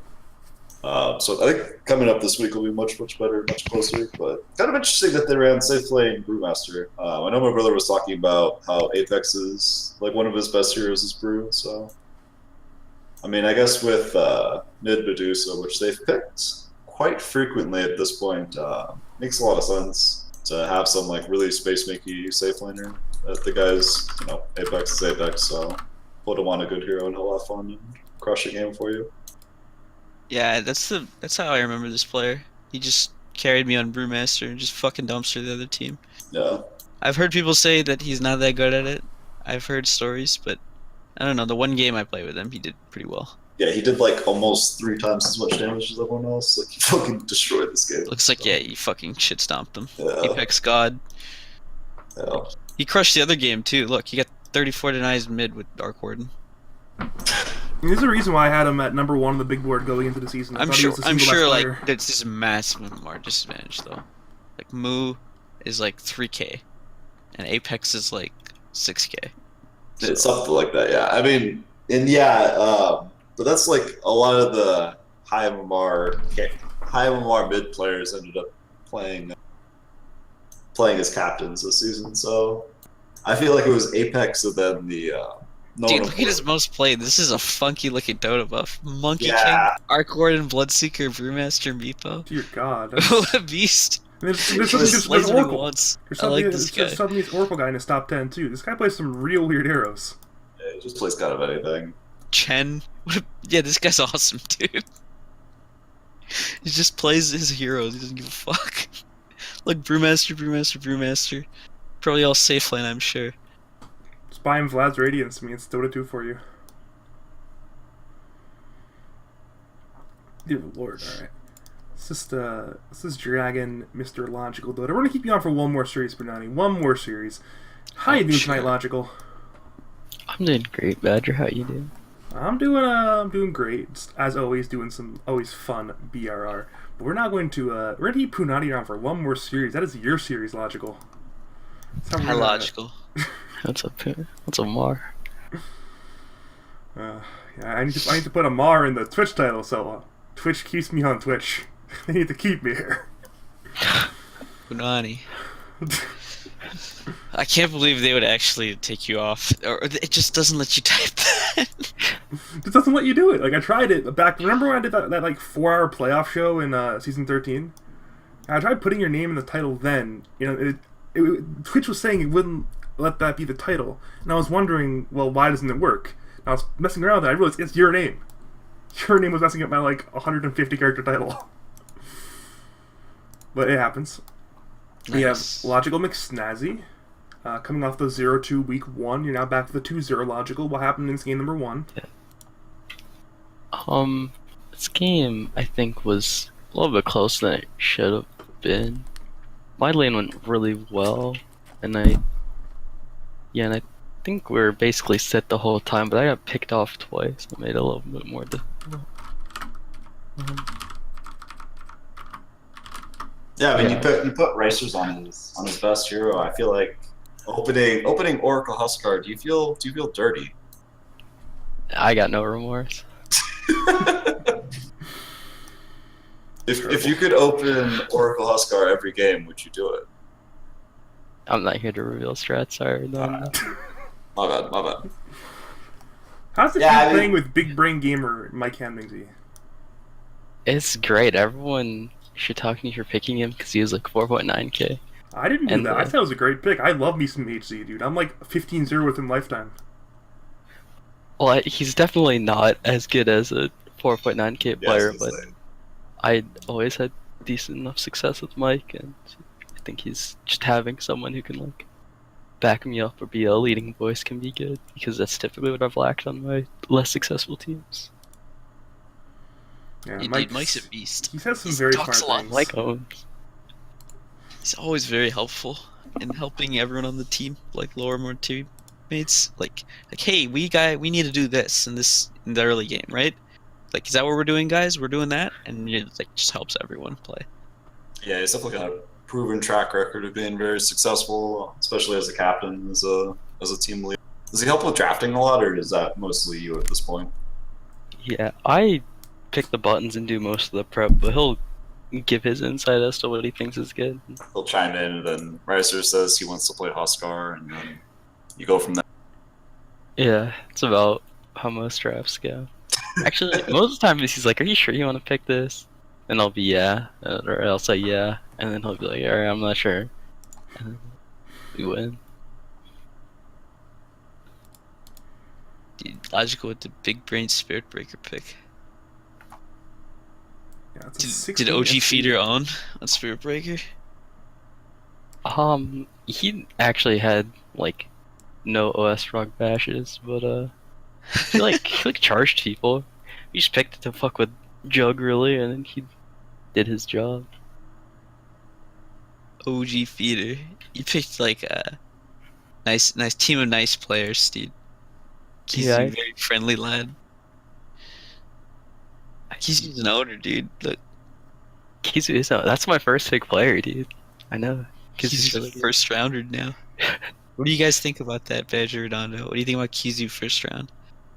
I mean, he's exploiting the I think Logical and Sasquatch spent some time talking to each other and discussing how to draft and kind of manipulate the EU draft style. So They both went with the Poncho for one, Kizu for the other. I mean, like it's a different strategy, right? You fill your team with a bunch of solid players to then play around yourself. It's just a different outlook on how to play and draft RD2L. This is a very established Sasquatch strat. The first ever season EU draft was implemented, he first picked Natnap. It's like, this is a well-established strategy from them. You know, like I think that season sucked for him, right? That team was actually like 9 wins, wasn't it? He made playoffs barely, and then they got upset by the Malachi team with the newly added Mike the Guy Rig stand-in. But I'm not sure Natnap was tactical mastery by Sasquatch, but I think it was actually just him getting mad at Polo for sniping ET. just like, oh well, fuck you, I'm taking your friend. Yeah, basically. That sounds right. But yeah, I was gonna first pick Roughneck, and then like it was like an hour before the draft started, Claire told everyone that Kizu and Oasis were being added. So I was like, damn, Kizu is quite good for being like 4K flat on the sheet or whatever bullshit number he was estimated at. Pretty happy with how that turned out. Yeah. No, I think like in terms of putting yourself in a good position, because like you play mid, so you're at I think a bit of an advantage over all the other players, other than captains who aren't mid players. So you don't have to spend a really high draft pick on a mid. You can kind of just pick and choose better players. Yeah, let's go to game 2. Let's go to the other game. Seems like a very one-sided game here. My lord, I did not know you played Meepo. How do you sleep at night, dude? I don't play that here. I don't worry about it. Don't ban it. You're literally playing it in this game, 20-0-5. Don't tell me that. Yeah, 13-minute E-Blade. Yeah, bro. You need for 24 minutes, second E-Blade. Malachi's playing on so many accounts at once now, it's crazy. Dude, logically, you didn't even get that many fantasy points for this series. I know, I wasn't even top 3. I was disappointed. The game's got You have to go longer, dude. That's I the said key. 20 on Meepo. I was like, oh, nice, I'm gonna get 40 points. That's logical. Don't you get points for like GPM and shit? I literally got 900 GPM. GPM's worth like absolutely nothing. Like if you look You at the took formula, all the buildings, too. Okay, you yeah, did everything. yeah, GPM in last sets aren't like worth anything. It's like Ward's placed, right? Isn't that the like best Ward's one? place is really good. Stuns is really good. Isn't Rune's Grab good? In Snare? Rune's Grab's good. I feel like you Snare just killed doesn't count. Oh, okay. But like Towers killed gives you like a full point. You probably got Roshan and Towers, right? Yeah. Roshan kills are worth like half a point or 0.4 or something stupid. Like they're not worth anything. It's weird. Yeah. And it's like whoever gets the last hit on Roche. So like if Mike comes over and like Frost Nova's the fucking Roche, he gets the points. Alright, I'm like next week I'll pick Meepo and I'll just permanet people like right before they'll die. I'll just like Or just trap get them with nets. Hex and net repeatedly and then hex them again. yeah. Chain disable. You don't get points for disable, so you get points for stuns. It's like it's really weird. Hex is done, right? I'll use them. I don't know if it does. Invite. Go Arcord and invite. No, to go like double abyssal. There you go. That's the fantasy point farm right there. Nice, for the Redondo. Alright. You got you. need like a I'm Rubik on your hopping team off, guys. to, GG, guys. Alright, thanks for coming, Punani. Any last words to say to the people, man? Enjoy RD2L, guys. Don't rage quit your teams. Just have some fun. Hey, not yet. We're 2 weeks in. No official rage quits. All the teams are still together. With like That's half scary. of one. They're back. We're good. Alright, later, guys. Bye-bye. See you, man. Thanks for for coming. coming. Yeah. Alright, what's the next series? Oh, we got Yak versus DNM. Yeah, I thought this was like a pretty favorable matchup for you guys. Like I didn't think the McSnazzy Joshua Flu Squash team was super strong. I kind of thought you'd just roll over them. I agree. Yeah, same. It's a little more stopped than I thought because they had like a. Well, I thought it was a European Immortal, so I was a little bit concerned when I saw rank 2K, but I realized he was actually just US East, so that's like 50 M more higher than I was, so I wasn't concerned. It's like the same thing. Alright, we got Bristfront, aka Yak's team, up against DNM. A lot of people going into this week were really picking DNM to be the favorite in this matchup, but apparently it did not matter. You have some pretty great game in game number 1 from the likes of Legion of One, Milan, and of course Osis God. What happened here in this game 2? Or sorry, game 1? So we did this last week, Badger. I would like you to read the lane outcomes on all of Yak's lanes. Gongshi Fa Kai, aka Milan, bottom off 1, Naticus, middle 1, Osis, top 1, Yak, bottom 1, Legion, bottom 1. They have won all 3 lanes again, haven't they? They did win all of their lanes yet again. I think you gotta, I don't know. I think as DNM with this season, you really just need to draft super stable shit and just like kind of hope your team can keep the boat afloat, and then you just take over and win later on. Kind of surprised. Is the OD versus Death Prophet matchup bad? It's like Death Prophet favorite, but I think DNM would probably beat me as OD against DP, so I'm a little bit surprised he lost to Snaticus individual. I'm surprised too. I know like Naticus has like a kind of funky hero pool mid, so maybe he's really good at Death Prophet or something, but it's not in his top 10 played heroes. There's some mid heroes in there, Ember, Storm, Puck, but he plays Jungle Legion. I think that's like his number 1 or 2, right? Yeah, it's his number 1. He's a 5K player though. Despite playing Jungle Legion, he has gotten 5K, so the handicap doesn't stop him. He was my free agent ad back in when the Dark Hitagi stack was going on. He was my free agent ad, and we lost the last week of the season with him playing Viper to Dark's team. We missed out of playoffs because of that. I like Atticus, but yeah, no, this Milan's team is very strong laners, so I think you just have to get out of lanes against them, and hopefully just kind of outplay them. Like, how do you mitigate your losses in the lane up against this team here? I don't know. Probably just like trialing your safe lane. Oh wait, they did tri lane. Never mind. They went aggro. Yeah, wait. I'd just like to point out, Osis won a 1v3 lane. You guys were talking about that earlier. That's interesting. He beat a Chug Ogre Shaman lane as solo Magnus. Wait. How? I think I remember him talking about that in chat. He was just like, I just ran around and won. I don't know. Maybe he skewered someone into the tower and they just died or something. We have look at minute 6. Look what happens in minute 6. At minute 6, all 3 of the DNM team safe lane die. There has to be a rotation. Let's look at the game log. There has to be a rotation. There's no way Osis 1v3 that solo, right?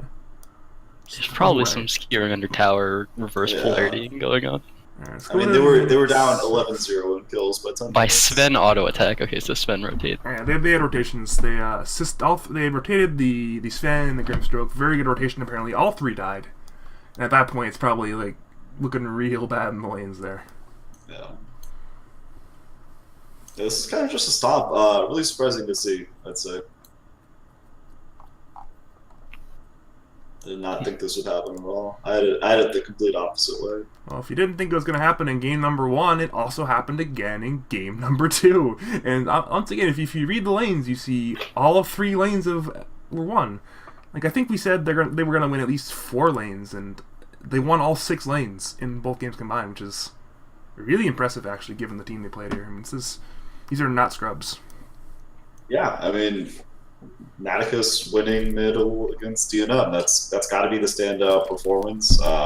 You don't know if there was a Tusk mid or chicken got sniped or something weird, but let's check the game log. There has to be something. Dusa Invoker is just actually an Invoker favorite matchup. Yeah, I feel like Invoker should win that. Just get damage and you win. He did have a 9-minute Midas, so maybe Dodolof's just funky or something. 2-minute DD rune for the Dusa. There you go. GG. Laticus just built a bunch of Wraith Bands and then played Medusa. I don't know. Osis didn't die the whole series. Oh wait, is that a real thing? What? I heard he's got 0 deaths. Yeah, no, he had 0 deaths. He 1v3 the 1v1 the next game. Yeah, it looks like it. This is real impressive from Osis, what he's done so far this series. He's like a 6K offlaner, isn't he? Something like that. He's fucking good. Osis is quite good. He took a little bit of a break from Dota, but he's back in action.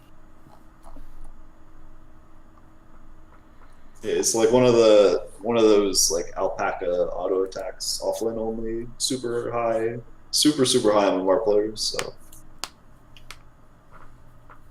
put him up there right with the best of everyone else. So yeah, Yak's team is definitely surprising. I didn't think they'd be super great coming out of the draft. So it's interesting to see them just fucking shit on D&M's team, who my team ended up struggling with both games. Yep, I remember. That was a fun time. Lost to their team in this round. Yeah. Man, that was a real fun series for me. Let's go to... We should have 2-0. We should have 2-0. We should have, but we didn't. We could have 0-2'd them, but we didn't. We could have 0-2'd them if we tried real hard, but... I tried real hard for the 0-2, dude. You saw me in game 2. I tried real hard for that. No. Alright, let's go into Silu up against Soundproof. So, Logical, I think you were friends with Silu, right? Yeah, I played in week 1. I'm As pretty a- good friends with Lou. As a Silu and Dark associate, are you upset that Silu was debated into playing middle by Dark's lies and slander that he was going to play offlaner support? Yeah, I mean, I think if anyone knows anything about Dark, they would know that he would switch mid within like the first 3 weeks. Yeah, that was my guess. Literally, I didn't even look at their series when I did my content for Punani's thing, and I was like, each week Dark gets closer and closer to sitting mid, and lo and behold, the game I wrote that he was already playing mid, so Dark needs to be banned or something. I think Still that really should good. be it. Let's ban Dark, let's ban Mikkel for lie. Both of us lied. They both of them lied to us up not playing middle. They're both playing mid again. Just send them off to Antarctica or some shit. It's fine. Yeah, I think Dark probably got DDoSed. It was deserved. That's why his internet was so shit. Because the Dota guys realized he was playing middle for the second week in a row. So Yeah, can we just give him artificial ping actually for every game? That's a good punishment. Slow's fair. still really good though. yeah. It's like Anyway, Anti-Mage and Work. I nicknamed DNM's little brother Work because his name is horrific, and I can't say it at all. You don't want to say every time, this is the work of an enemy stand. No, this is Work. Oh, whoops, my bad. Let's get rid of that article. My bad, my dude. One too many articles. Yeah. I don't know. Looks like a game where Dire's just dominating, and then Anti-Mage is slowly farming around the map, and they have a Razor problem, but Razor just kind of stands behind towers and doesn't really do much, and then Anti-Mage continues to farm, and then they lose. Right? Dire's team has a hard time split pushing, I think. Yeah, also dealing with split push, Dusa had to get it 37-minute BOTs, and that was their only one until minute 53, and they don't have any heroes that are particularly good. They just kind of want to barrel down lanes with Shaman and Daz. Yeah, Sulu 10th picked Anti-Mage? Okay. Oh. Into the Medusa Anti. Okay. That makes sense, but still, I'm surprised they didn't have better answers to that. I guess they picked Weaver because they thought that Weaver would do well against the Razor, but Razor's gonna try to link the Medusa every fight, right? Yeah. You could pick the most linkable here. You could be Lifesteal or something. And be I'd rather link the Medusa. So, I don't know. Kind of an interesting Weaver pick for Soundproof. Probably just Seer. It works okay with Slardar, but yeah, I don't See Weaver being a good hero. And The Flogar, then the bad juju from Basil. It's the synergy, man. it's a lot of minus armor, actually. Dude, I tried playing Weaver, dude. That hero he has no HP, he has no mana, he has no damage. Okay, He doesn't do anything. wait. A little bit of context here. You were hitting the Doom instead of the Grimstroke. Dude, Grimstroke was like 1,200 units away from me, dude. How do I hit him? The Doom's sitting next to me, Inferno Blading me. What's my counterplay to that? Don't be next to Doom is the answer. What do you mean? Anyways. I feel like Work plays Void or Razor almost every game and does really well.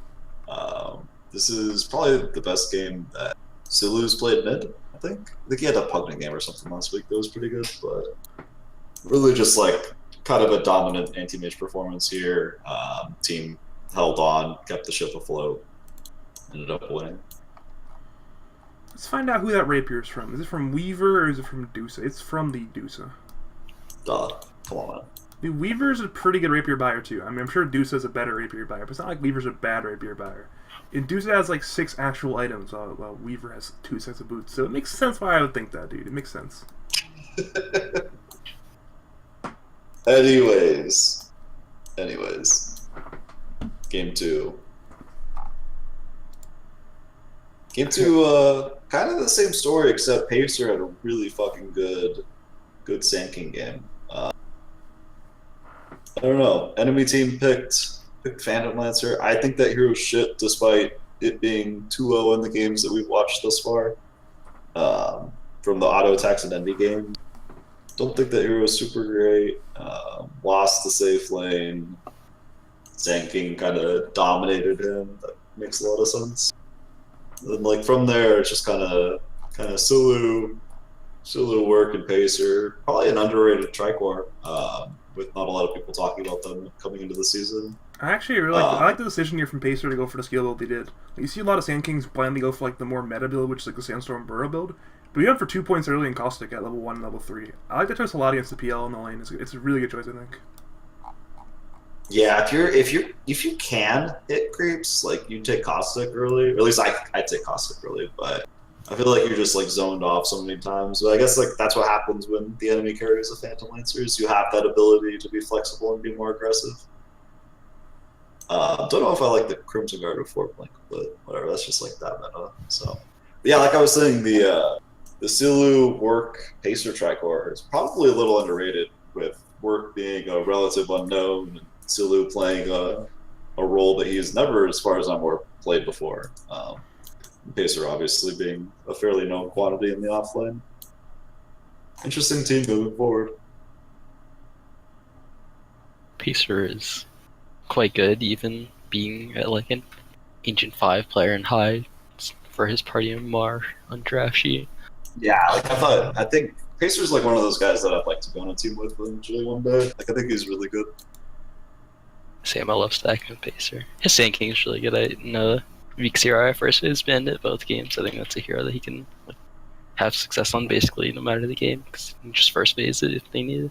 Yeah, I don't think I've ever actually played with him. I think I've just I'm like watching RD12 games. So I was looking at Dota buffs in RD12. I'm like, I want to play with that guy. I feel like Pacer's a lot of. I don't think I've ever heard anybody in RD2L talk bad about Pacer. Like, there's all these different people between like you and Accepted and all these other gamers like Silu. It's like, oh, I love Pacer. Has anyone ever said they hate Pacer? It's pretty hard to dislike Pacer.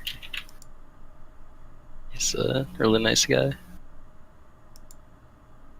That's a good thing. Yeah, so you want your players, and I think like even if you are like sub-divine player, I'd rather have Pacer than a lot of people on my team that are like even like 500 MMR out of him, just because not being a shitty person goes a long way in the team environment.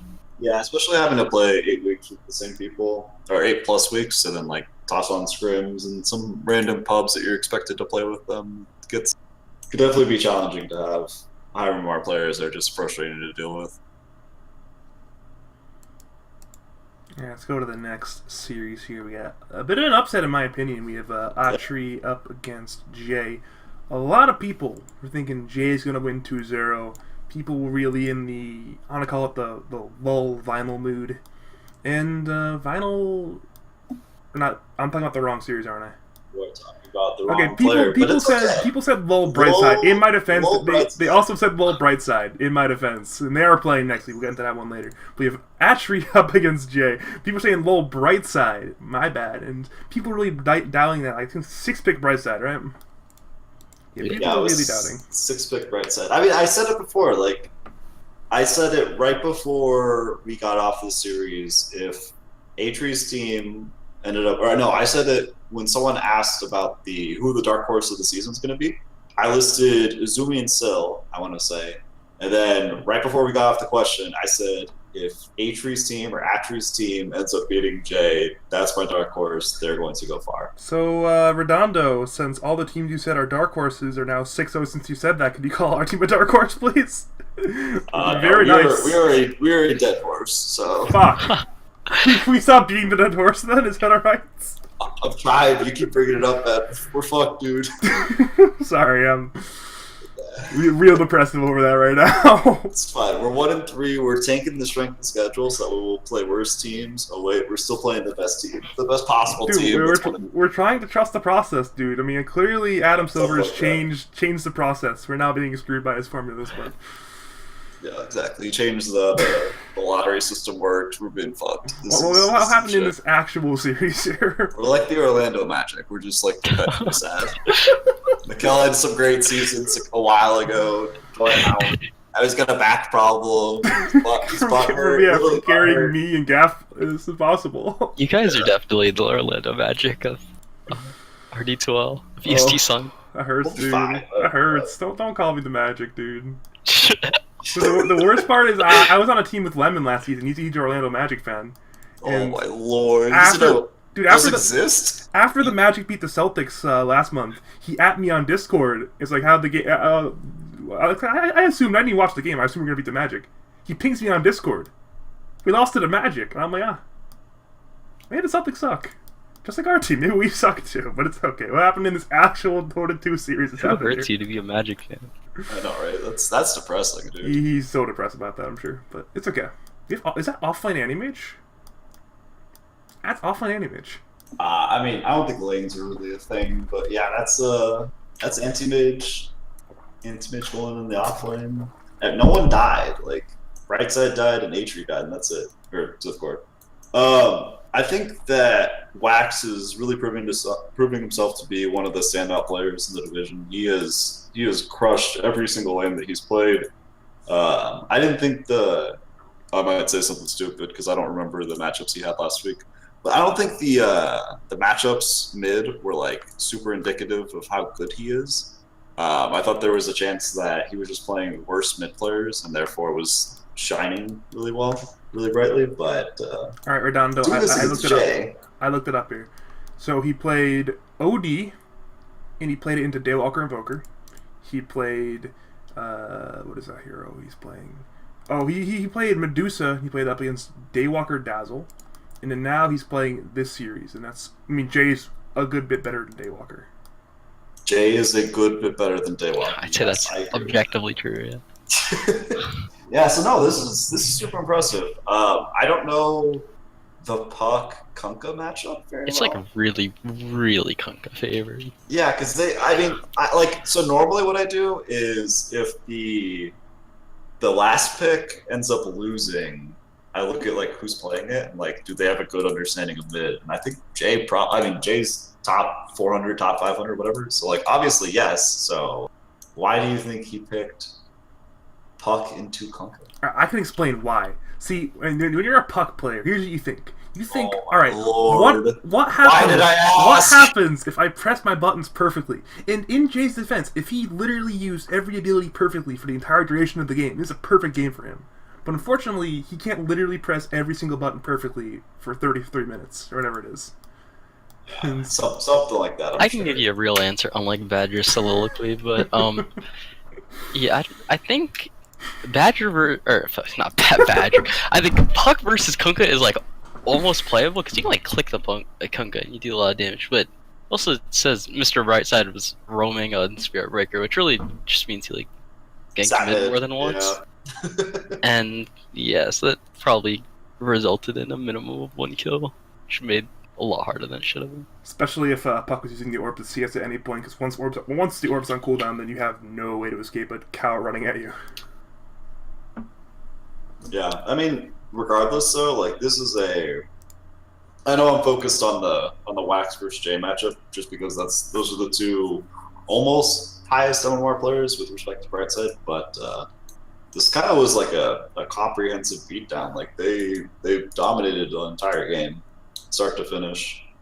I think this is where Brightside's like spending a lot of time paying attention to NA. So like the NA semi-pro team scene is kind of paying off because I think he has a really good understanding of how Dota's played right now. I think he's really smart, really smart, despite picking Spirit Breaker. But I don't know. Yeah, I think having a really smart Spirit Breaker player is really important. I mean, back when the Immortal stack, the Korean guys were in NA, you saw what's his face? I think it was Forev or Febi who was playing Spirit Breaker every game. And he would be at these great angles. Because he was such a smart player, he'd have these really great angled charges that would hit 2 heroes, 3 heroes, and cause a lot of disruption to the enemy team. So I imagine Brightside had a very similar effect on this given RD2L game. I'm sure he just wanted to push the status resistance button and just be really strong. I don't know. Like, Spirit Breaker is pretty good against Juggernaut too, and it's good against the split push of Furion. I don't know. I think it's not a bad pick where he picked it. So, like, I think that Brightside will continuously put his team in a position to win with his understanding of drafting, and he's got a team around him that definitely knows how to play it. Like, I don't think they have a weak link. Yeah, I don't want to give like a wrap up of what I think of this team, but I do also have very high expectations for Brightside's team. I predicted them to 2-0 this series even. Wax Really? is really impressive, yeah. Have you played them? Like, have you scrimmed them, or do you play with Wax No. or something? No, but I don't know. Like he week 0, he beat no one important both games mid like really hard, and I was like, okay, this guy's gonna be quite good. Yeah, that was where he's the guy who solo killed. I think it was Invoker as OD twice or something. Like Shadow Fiend. Shadow Fiend. He had 2 like solo kills as OD like before level 6 or something, and it's just like, how the fuck does that happen? So yeah, definitely impressive. One of the standout players, and of course, as I praised him, he ended up losing his lane as Sniper versus OD. But you know, sometimes it happens. Shouldn't that not happen? Yeah, it definitely shouldn't happen. In fact, I was on my okay, so when everyone was sitting in the like voice channel for PPP Win, I asked Brightside about it because I was confused as well, because Wax seemed like a player who could hold his weight, and the Tusk ganked mid like twice or 3 times is what he said. Okay. Yeah, that makes sense. Like I gotta imagine that's, especially as a sniper, like being so vulnerable to a Tusk, had to have influenced the game after watching the first game go so one-sided into his favor. Let's go to the what are your thoughts on Safe Lane Trilane Leshrac? Wait. What? For Payday. I like it in concept. I love seeing Safe Lane Lesh, but what tanks the damage for them this game? I feel like you just don't have any. You just need more levels, right? I don't know. I don't think it's super strong. I think it's pretty shit. Lesh would be a good hero if he was a strength hero. Leshrac would be a good hero if he was a strength hero, yes. Isn't that true of most heroes, though? That's actually true with every hero that isn't a strength heroes. They're all bad because they're not strength heroes. At least in this patch, that is true. I'm pretty jealous that Brightside got to play support. I had been asking for a support laner for a while, so I'm a little upset about that. You're just like a faster paced line because your ult's on such a low cooldown, and you push lanes really well. One day you can have it, dude. Yeah, sure. I don't know. aggressively PMA has looked really good in all the games that I've seen. He's kept his death count really low, which I think is good if you're like not a first or second round core player. If you can just not die a lot, then you're doing your job. He was like the beginning of third round, he was like a top 5 pick in the third round, right? Oh, I think it was in the 4th round, wasn't it? Because I want to say Wax was like the number 1 pick in the second round, and no, he was in the 4th round. They picked Zithcore in the they went 3rd. Zithcore 3rd round. Interesting. Yeah, no. Right. If they got that guy in the 4th round, that's an absolute steal. Holy hell. Well, okay, so you talk about absolute steal, so he's an absolute steal. Brightside's like top 3 drafter, top 5 drafter in the division, and Wax has been one of the best 2nd round picks. Like, this team's really well drafted by A-Tree. They did not play their last pick though, so they're fucking cheaters. Actually, is this the only cheaters we have this week? Because we had a lot more last week, right? Yeah, logical. Thoughts on cheaters? Scum of the earth. Alright, let's go to the next series. Let's go into Noah up against Nelligan. Alright, apparently we're missing a game, one that Nelligan won or something like that. Let's go into the one game we do have. We have a Noah victory. This looks like every QWOP game I've ever seen in my fucking life. Those are my thoughts. You do really well, you think you're owning, you go Midas, maybe you die once, and then you're owning, and then you lose the game. These co-ops have really been coming out this week. The other one before beat a Bloodseeker, and this one beat a Huskar. Like, damn, what the fuck? Dude, okay, so I played... Have you played the new QWOP with the dagger? I have not, no. I played against a safe lane Queen of Pain as I was Slardar, and like I got absolutely handled. Like I had no chance in that lane. It was fucking insane. Like he just gets like a Bassi and just like spams Q on you, and it lasts for like 17 seconds. It's ridiculous. What kind of changed about that hero? What the fuck? They increased the tick damage. It's like so much higher now. It's more than that. It's actually like they increase the tick damage pretty significantly, but they also decrease the mana cost at the lower levels of Screaming Pain, which means you can now max dagger and have like an 80 mana level 1 Screaming Pain, which is pretty insane. Yeah, it's fucking dumb, honestly. I like that hero a lot right now. I think it's so good. Still not sold on co-op, but that sounds pretty interesting. Any extra damage on daggers a lot because you get hit by it a ton of times. Yeah, I mean on safe lane Queen of Pain. Like at the end of the day, you're a safe lane Queen of Pain, but it's okay, dude. Just pick a strength hero in the off lane and the one roll mid lane. It's fine, dude. Pick a strength hero in the off lane, strength hero in the mid lane, strength hero in the safe lane that you're saying.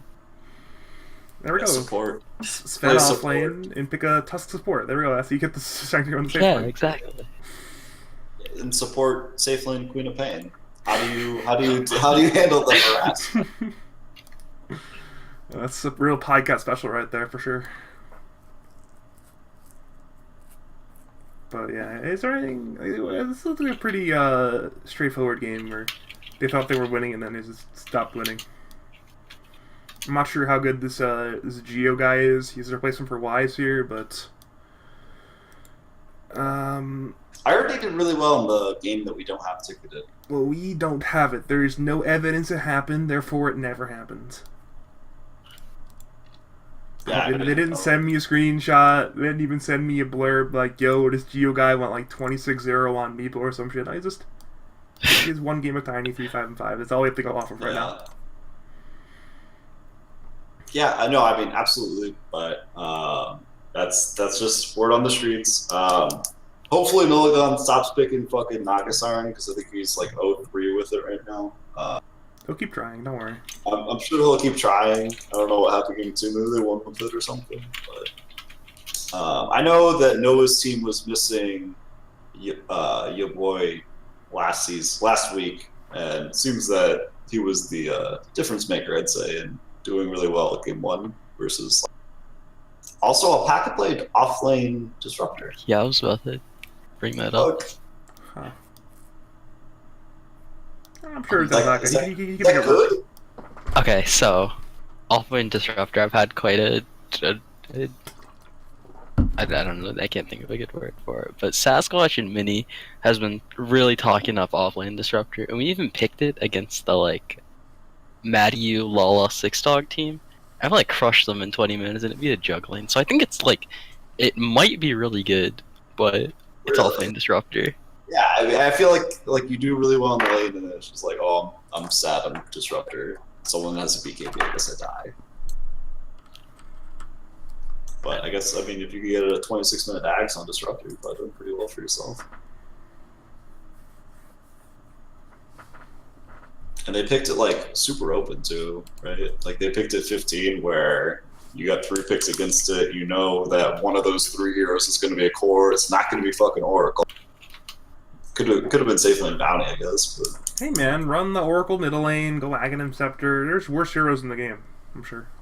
yeah, something like that.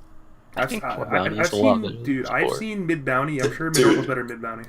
Yeah, Hitaki spams mid Bounty Hunter all the fucking time. When he thinks we're gonna lose, he just picks Bounty Hunter, and then we end up winning usually. But Bounty Hunter is a very good core here, and you can even play it in any lane. yeah, the 15 talent is a little broken. 50 attack speed. Yeah, that seems fair. Alright, let's go to the next series here. We got Jeff Can't Be Tamed Pest beating the haters. This is his second win this season. He's now 2-2. And in this game number 1 up against Lemon's team, pulled a bit of an upset here. What happens in this G1? We have a Bird 11-1, 12 windrunner. I mean, first and foremost, shout out to Levin himself for doing 21,000 hero damage to the fucking Lich. But other than that, I don't know. Like, I'm gonna guess like Magnus missed some RPs or something, because I don't know. Like, Bird kind of just dominated.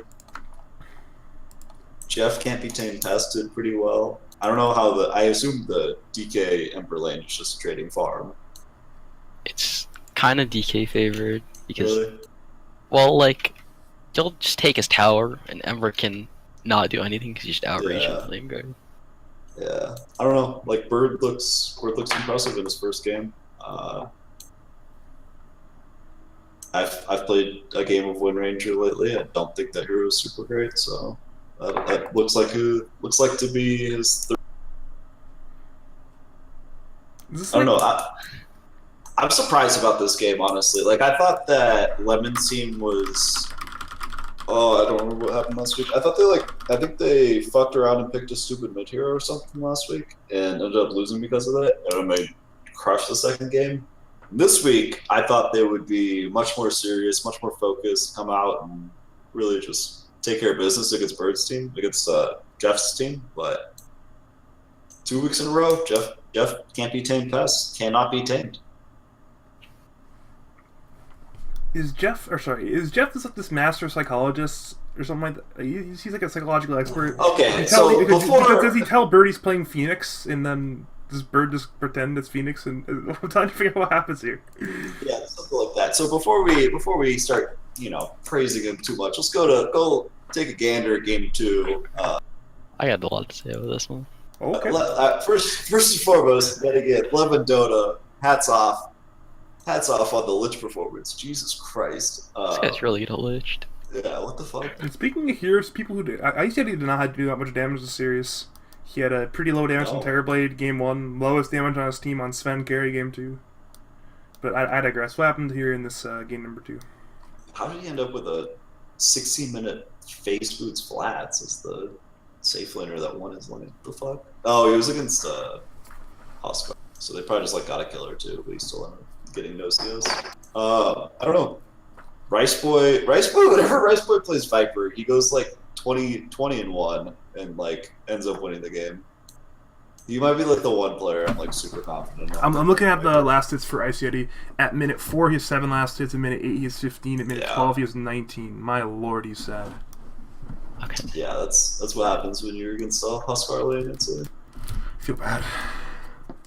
Yeah. But I don't know. They kind of dominated anyway. So Lemon owned. This Acid Rain guy owned. Rice Boy crushed. I'd like to call out Bird. When Wind Ranger was like the worst hero in the game, like you guys remember the period of time where Yes. Focus Fire got changed and you could like walk, but it was really clunky and like the hero was just really bad overall. Yes. I really enjoyed that hero for one reason. That was because it was the same patch where Viper got reworked and his Q got a cooldown, and so I would exclusively pick Windrunner and like. I forgot what mini season it was, but I just pick Windrunner every game the other team picked Viper because it was a really good lane counter to Viper. Yeah, I was gonna say. But it looks like Bird got absolutely crushed, so there was some like outclassing of skill or something. But this, Yeah, I have a very high opinion of Rice Boy, and I think unfortunately Viper might be his best hero. So, you know, taking a shitty lane matchup that obviously they picked the Viper into the expected Huskar pick, ended up with it against the Wind Ranger, and took care of business. Just pretty impressive. I don't know how good Bird is at playing mid. That might be like if I went mid on Wind Ranger against Rice Boy. okay, You'd I be can see fine. that, You'd but- be fine, Dondo. Yeah, maybe. I do have 3 or 4 weeks of an RD2L season as mid as practice, so it's a lot of practice. Hey man, that team ended up very well for you, dude. No possible problems there. Yeah, no. All right, whatever, man. You guys only lost a couple of series. Badger, you are now the Timothy Mozgov of the Orlando Magic of McKesson. Oh God, I don't want to be Timothy. There are levels to that joke. I would like you to think of them later. I mean, I'm overpaid. I'm shit. I'm a big white dude on a bad team. I get traded around from team to team. I'm stuck on all of them. Is any of those correct? Are all those correct? Did I miss any of them? All right, Badger. You played with the equivalent of LeBron James back in your heyday and had a big payday based off of that. You're right, actually. That's the last thing. You're welcome. It's the highest praise Rouse there in a while, but he was a champion, #1 player in the league for a while, so that makes sense. It's a good analogy. It was hands down the nicest thing I've ever said about Riles, but it was simply meant as a joke to you. I understand. I mean, you're never gonna praise Rouse, but of course that jab at Badger was very fun. Yeah, I thought you just played with him in a battle cup one time and you lost. I forgot what that quote was. Fuck. The RD12 team has them and Watts, right? It was me, Riles, Watts, Brown Ninja, Jesus. Coop, and of course Coop. the last overall pick in the draft, Half Dogs. Yeah, And Half Dogs outplayed the shit out of Goop, so. Half Dogs is the second pick in EST-Sunday this season, dude. Or I think a third pick or second pick. Like, he's actually really good now. I mean, yeah, his total buff looked pretty good. He just didn't have any games recently, right? He was like a Legend 5 or something in his last pick. Yeah. Yeah. Anyways. On to the next one. All right, what do we have next year? We have it's still upset of Donger. the week? Upset of the week. Mm, Well, no, yeah, no, I maybe. think the. Oh wait. Fuck. It's either this or Jay Atry. Still Donger, I think. I mean, there's a couple good upsets between Sasquatch Grom, Still Donger, and Atry J. So Yeah, maybe Guam's team, actually. 3 very big upsets. Let's go into this I one. predicted 2-0 Guam. Really? Or okay, no. I gave it 2 outcomes where it was 1-1 or 2-0 for Guam, where Desperado averages more than 15 kills. Very impressive. Wow. Logical. Wow. Yeah, dude. I'm like confident for Panani. Big brain logical. Very impressive. Yeah, I don't know. I have like a very high opinion of Silseam, but I just thought Dogger's team with him, Kende, and pressure was just absolutely stacked. Same. I predicted them to be the #1 team like week 1. I think they're definitely still really good, but Yeah. Yeah, just, I don't know. Yeah. What the hell happened here? It seems like Remster played Gyro, but they also picked an IO, and that's a very good combination. I think you skipped a couple series. Am I at the wrong series? Wait, no, I might be at the wrong series. Yeah, we're on Still Donger. Right? Okay, yeah. I just didn't have this one open. My bad. I had a. No, I mean, it looks like a hype plays a good Wisp. and Remster kind of carried. Like that just open close. That's what happened. Like you can't really make a lot of plays on the rest of the heroes, right? Dirge, Undying, and Dragonite are very like steady in what they do. Somehow Cosmic drew middle against Timbersaw, which I'm starting to think that lane's not as bad as everyone initially thinks. Like I think you just kind of out regen the. EK wins that matchup though now. Yeah, like I don't know. Like I don't think it's as bad as like you used to thought, but still, Cosmic, very very good player. Got a silver edge to kill the Timbersaw or the PA. It's a good item in this game. Very good. I don't know. It's just I'm continuously impressed with Sill's team. I think they're very good. All right, let's go to game 2. What happened in game 2? Ooh, game 2 is a another victory, and it seems to be in a somewhat similar fashion. We have another pretty good statistical game there from Remster. A couple very tanky, hard to kill heroes in the Earth Spirit and the Centaur. Actually, Earth Spirit isn't that tanky, but Centaur definitely is. Seems like another really good game here for this team. They're 3-1 now, right? Yes, they tied Izumi week 1. It's pretty good. Yeah, Donger's team is 2-2, right? Yeah. Yeah. No, I think that this is more of a Huskar happened type of game. Then hype on his Earth Spirit, very very good. Like that's his best hero, isn't it? Logical. Honestly, I have no idea. I thought his best hero was Wisp. Oh, I mean maybe it's both. I don't know. He played Lone Druid in the scrim against us. So you fucking owned. It was really weird. That's his most played hero apparently. Yeah, I didn't know he was a Lone Druid player like at all. Thought he just played full. But I don't know. It's like looks like a Huskar game. It's going to be really hard to draft against Sill's team if you're stuck first phase banning Wisp. I guess never mind. That hero's patched down now. Never mind. Don't ban it. Yeah, I'm happy that Hero's gone. It's one more free ban for us. That's great. I will say, I know a lot of teams have been picking Furion. I don't think he has a very good win rate, though. Like, a lot of the teams with high MMR captains are picking it, and I don't think that in RD2L it's a super good hero. Maybe I'm wrong, and, like, the next couple weeks will prove me wrong, but I know Jay's team picked it. Jay's team picked it this week. They ended up losing. They picked it the week before and won, but I don't know how good that hero is. Obviously hard to play Furion and Huskar, but that lane's pretty Furion favorite. I remember I was talking to Pressure, and he was apparently crushing the lane, and then messed up or a TP rotation, and then he started losing or something. But yeah, maybe the Earth Spirit came mid or something. I don't know. Shit's hard. Looks like a really good. You try to rotate around and then you lose the game. Going for Vladimir's Halberd, really want to go for a more utility-oriented build, and then doesn't seem like it was enough to scale this game, you know? Yeah, it's actually a pretty back and forth game. Donger, despite losing, ended up with the highest net worth in the game by a fairly substantial margin, a little over 2,000 gold. It's just, I don't know. Huskar's hard to deal with, and they didn't really have an answer to really lock down the Weaver. This seems like a good Weaver game, I'd say. Okay, apparently Dodabuff's lying to us, because I'm being told by Remster that Pressure solo killed Cosmic twice in lane, but it's still middle loss for Pressure. I don't know, maybe he didn't hit creeps or something. Maybe. How do you get solo killed as a fucking Huskar against Furion? Dude, Furion hits for 89 with mid items. I mean, that's fine, but come on. I get being harassed out of lane. I do not get being. Have you been hit for 89 before, dude? Yeah, I play against Tusk, and he hits E and hits for much more than 89. I still die. Oscar's slow, man.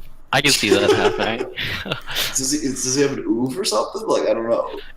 No, Huskar's just naturally slow hero, right? Isn't he like 290 or something? Yeah, no, Huskar's slow shit. All right. Any other comments on this game here before we move into the next of series? I think both these teams are top 10 teams in the division. I think they will both be absolutely fine. Donger's team will bounce back, so we'll see. We'll continue making a run. All right. Yeah, I completely agree. Let's go into our penultimate series here. We got SSD's team up against, I believe this is it's Vadotage's 1-1. Another win for Vadotage's. That's 2 wins for another team that was. Are they 1-3 or 2-2? Vadotage's. They are 2-2 with a no, they're 1-3. All right, they had a bad week. They had a very unfortunate week 2 matchup then RNG wise, but a lot of people had low hopes for this team. They pulled out a pretty good win. Not in game number 1, unfortunately, though. Game number 1 seems to be a pretty okay to be both Kuzi and Amane. What happened here? I mean, OG's really strong. One lane did fine middle against Puck, which I think is Puck. No, I think that's an even matchup. That's my guess. Is an even matchup. What are your thoughts? Slightly Puck favored, possibly. It's Puck favored.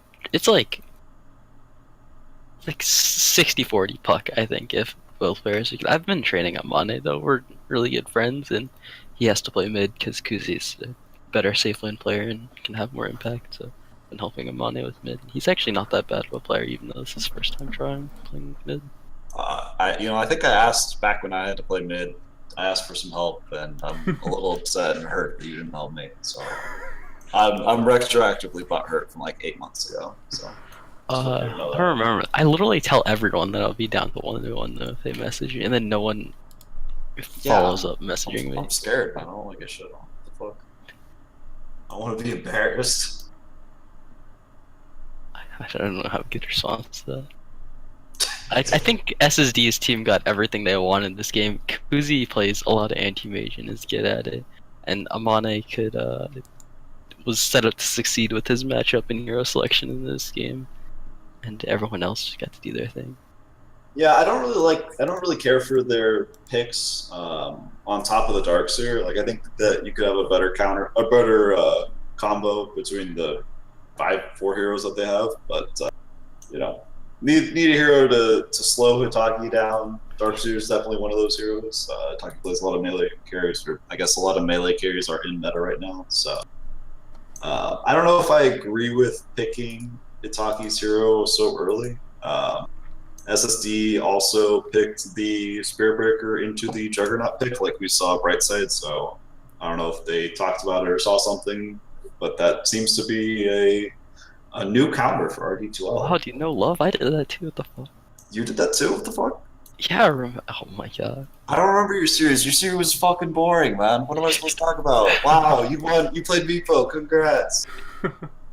All right, well, there you go. Three smart, very intelligent captains. Extremely big brain. Extremely big brain captains played Spirit Breaker into the Juggernaut. So yeah, I don't know if I agree with picking Jug 15 if you're just going to take a slower next pick.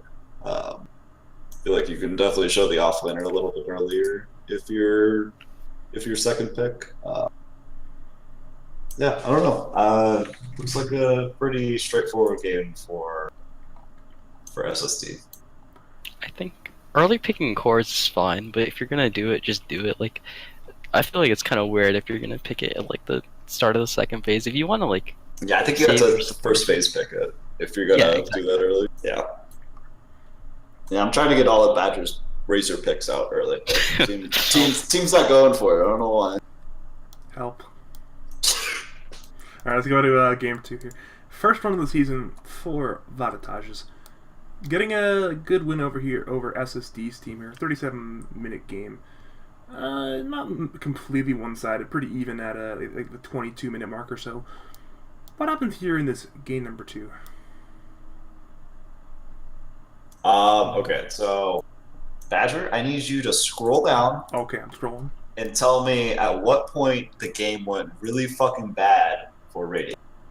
Give me a minute, timer. All right, let's go with minute between minute 22 and minute 23. I see a lot of heroes on ratings that start to die, and then this becomes a lot worse at minute 31, where even more radiant heroes start to die. All right, so I was going to say minute 31. I would like you to go to the Keeper of the Light and tell me what item he got around that time.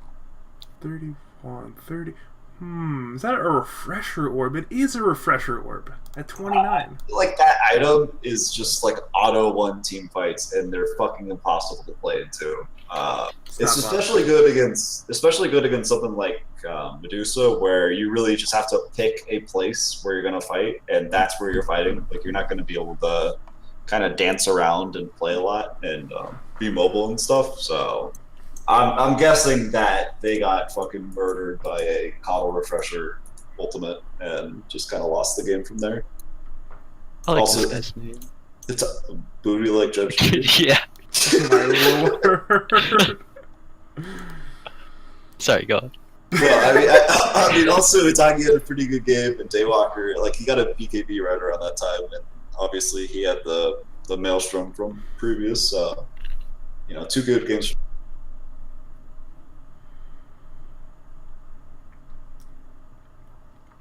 Yeah, I agree. I think because his hero was less set up to be the late game menace that he could be on. Yeah, I think like Tiny into bottom is kind of weird because, like, yeah, you have a huge damage advantage, and then, like, on top of that you get tree, but, like, don't you just get right clicked a lot? I feel like you just have to, like, ferry so much regen that your advantage from the higher damage is kind of mitigated. Also, booty like Judge Judy was previously named, like, Big Retard or something. So yeah, I remember. Big idiot retard, I think is his name. He's got a lot of dumb gay idiot 69. These are some real. I'll call them some real interesting Dota 2 names, including Better Time to Die. I remember calling that guy out. Or not calling him out, but being like, this guy looks like a desirable that I want on my team. Dumb gay idiot 69 on the draft sheet. Tagi's a big fan of the guy, actually. He's like, yeah, my fourth pick is awesome. He's so fun to play with. That's good. Yeah, no, I mean, it looks like that Coddle Ags really, or Coddle Refresher really turned the game, but then Daywalker and Itagi were both having very good games. It was kind of up to the Tiny to solo kill people and make plays around the map with the Spirit Breaker and the Centaur, but, like, playing Tiny to Jug is just so fucking sad because you Avalanche, you just spins instantly. It's super dumb. Alright, let's go I had to do that. It was not fun. It's not fun at all. Let's go into the last series of the week here. We have Vinyl up against Bear. This is another one of those interesting series because there was a little bit of drama in the Discord between two members of Bear's team after the series. Obviously not the biggest drama of the night, but it's the second biggest drama, arguably, maybe the third biggest, but seems like they got pretty convincingly 2-0'd here by Vinyl's team. Yeah, I mean, I think Vinyl seems very good. I don't think Tinker is a good hero. There you go, done. So, I'm never picking the fuck, dude. Literally, last time Tinker directly got changed was March 1st, 2018. Yeah, that hero's absolutely dumpster right now, I think. The hero hasn't been buffed since 7.02. Like, what the fuck? The funny part is I know both of those stats because you put it in the Discord like once every 3 days. Yes! Oh my god. I empathize. As a puck player, I empathize what you're going through. Hero gets buffed literally every Puck is half freaking patch. ball. What are you talking about? He still You sucks get every buffed patch. 4 times a patch. I don't want to hear it. Puck still sucks every patch, dude. It's still in the same interior mid dumpster, dude. I understand. At least your hero uses nose, dude. You buy nulls on Tinkers, it's not very That's good. true. That's true. Like, you buy 1, you buy like 7 on Puck. I mean, I buy at most 3. Yeah, Yeah, that's a you buy big like change. at most like 1 on Tinker. Okay. I don't know. This game seems like a pretty rough game though for Bear's team. Looks like no one important. Just kind of he drew middle and then he got a bunch of farm and then he's Shadow Fiends. Had the very fun guarding reads at him. Once again, even though no one important's like a 5.9k or 6k play or whatever, you don't need that much brain power to do SF mid into Greaves. I mean, a notable Dota 2 player that's very good at Shadow Fiend mid Greaves is Snow, and I don't think most people would describe Snow as the highest skilled individual gamer, so just take that as I it got comes. Snow hips and Greaves, that's stuff. You know what's funny? My brother. So we were talking last week on the BRR and predicted this game, and like he said final 2-0, absolute lock, guaranteed, no doubt about it. And like they fucking crushed this team. I was shocked. I thought that this would be like a very close series. I thought that Vinyl would end up winning, but pretty dominant games here. Longoria continues to impress on his Faceless Void despite literally no one else being good with it, or having success with it. Hey, Void's a cool hero. We Chronosphere stuff. It is. It's very It is. cool. Longoria God. Also, another one of my disciples. I trained him when he was on Melflux's team. You train safe lane player long. Oh wait, no, he's playing mid for that team. That's right. Yeah. Is this like we're gonna have a game soon where it's like 6 degrees of logical of like who's logical associates, who's the associates of their The coaching associates, tree. who's the furthest away from logical on the coaching tree? Is that what we're gonna have soon? Logical is the new Sean McVay. The young gun, boy genius. Remembers every mid lane he's ever played. Yo. It turns out everybody who even gets like logical coffee gets a coaching job for the Packers or something. It's perfect. Yeah. Gets the first round pick in EST-Sunday, or EST Monday. That's what it is. Anyone who does a 1v1 with Logical automatically first round pick in EST Monday next season. Snow got first rounded. See? Was he That's captaining? He was captaining, he's wasn't captain. Yeah, he's So captain. what? Okay, yeah, he might have been captaining actually. He would have been funny, the first 'cause pick. the He reason would've he been the first captained- round He pick, would have though. been Yeah, he first, like, would've. which JTK would would have have been picked him. tragic. Like JTK told me that he told like 3 different players that were mid first round that I'm going to pick you first round, and all 3 of those players went to captain. So maybe that was. JTK's I heard strategy. JTK's team hasn't won a game in scrims, pubs, or officials. Oh god. Maybe that's why they went to captain. Jesus. I feel bad for JTK. He's an alright lad. It's just maybe his team's not very good. Nutty Pizza, if you're listening, I want you to schedule a scrim against JTK's team so that way we can boost our confidence. Didn't you say we would never play another Monday team after we shit stomped Snow's team? Yeah. Which is actually one of the good Monday teams. Yeah, that was. I wasn't gonna name names, but yeah, that happened. If it wasn't Snow's team, I wouldn't name names, but it's Snow. He understands. Yeah, it was like 10 minutes into the game, and I was like, we are never playing another Monday team again. This is a fucking waste of time. Which means Monday's gonna end up winning RD12. No, Despite- I will say it right now. I don't think there's a 0% chance a non-Dez team goes even deep in playoffs from Monday. And even then, I'm not even sure if Dez's team can go deep in playoffs. If a rank 70 player doesn't get deep in playoffs, I'll be deeply concerned, I think. Like Yeah, maybe they- Ploopy's team too, but I think that's gonna be all on Ploopy. It's a. Nat this Say Monday Landed, is- another one of my disciples. Oh I my expect lord. them to win the season. 2-time RDTL champion Ploopy coming through. But let's go into game 2 here. Nothing to talk about game 2. Hey man, they have Yeah. Bear is going to Estonia now. Bear got beat so badly, he went to go find Puppy and figure out how to draft for his team. It's like, alright, Bear approaches him like, yo, Puppy, please help me get good at Dota. Hello, this is Puppy. You need to go drink great Estonian vodka. Very good. I will teach you how to play Dota. You will play just like Dandy. I will teach you to be Dandy, and it will be great. And then he comes back and then is like current Dandy instead of old Dandy, unfortunately. Yeah, we'll see if that happens. I think that's exactly what happened, actually. Yeah, I mean, Bear ended up with brown boots and a belt of strength, so that's pretty cool. Belt of strength. What? Hey man, Are you sometimes you just don't want to buy bracers or something. I have no idea. This game very clearly over, so I don't know if there's much to talk about. I almost like shit happened. They lost all the lane. Why did Zeus go Midas first into boots? What? Probably because he was bad. That would be my guess. He played well last I- week though. He won mid. He won mid. I like Midas Zeus. Like, if you see the game going bad, Alright. I'm sure you need boots before you go Midas. Come on. you know, Like, Personal the preference. enemy, okay, the enemy OD has like triple null, and he's just like running at you and astraling you, and you're just like dying. Well, the thing is about that matchup is that there's actually no matchup because as soon as you hit level 5, he just sits on your high ground and you throw bolts at him with clarities and he denies all the creeps. I'm being told by my Twitch chat informants that this is the game where Humble Curry muted his mic and then rushed Midas from being tilted from the previous game, so... Yeah, no shit. Like Yeah. this is the game they were talking about in Discord. Like if you want to get a recap of this game, go back to what's the date? Go back a week ago to Humble Crane January 27th. Go read the Discord. The problem is I couldn't read the Discord at night because I was busy being me, Brightside, and Envy were talking with the Playmaker team. We had other issues that night. I couldn't read the Discord. I was busy talking with that team, so I missed this entire drama. I just heard that after the fact. It was kind of weird. But anyway, I'm not here to gossip. Zeus is my favorite hero to buy Midas on because he's got the XP talent.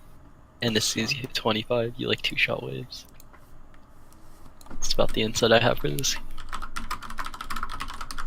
Alright, so we have the next segment of the night. Now we have concluded the last week matches, and of course we follow up last week's matches with next week's matches. So pull up the Microsoft Excel real fast. There it is. The problem is, 3 series have been played. Which 3 series were they? Which 3 series have already been played so far? We're gonna do this live. Okay. I said them at like 7:50. I forgot. Badajoz has played Blackout. What was the score of that one? That was 1-1. Badajoz Blackout. Where is it? I can't even find. There it is. Okay. SSD is currently playing Yak. Yeah, my brother Travis is currently playing his matchup. Oh, wait, the format, the Against numbers. Where's the number format? There we go. Okay. So you said Badajoz is a 1-1 Blackout. And what were the other series of the week that we've missed? There's been who Lemon played, right?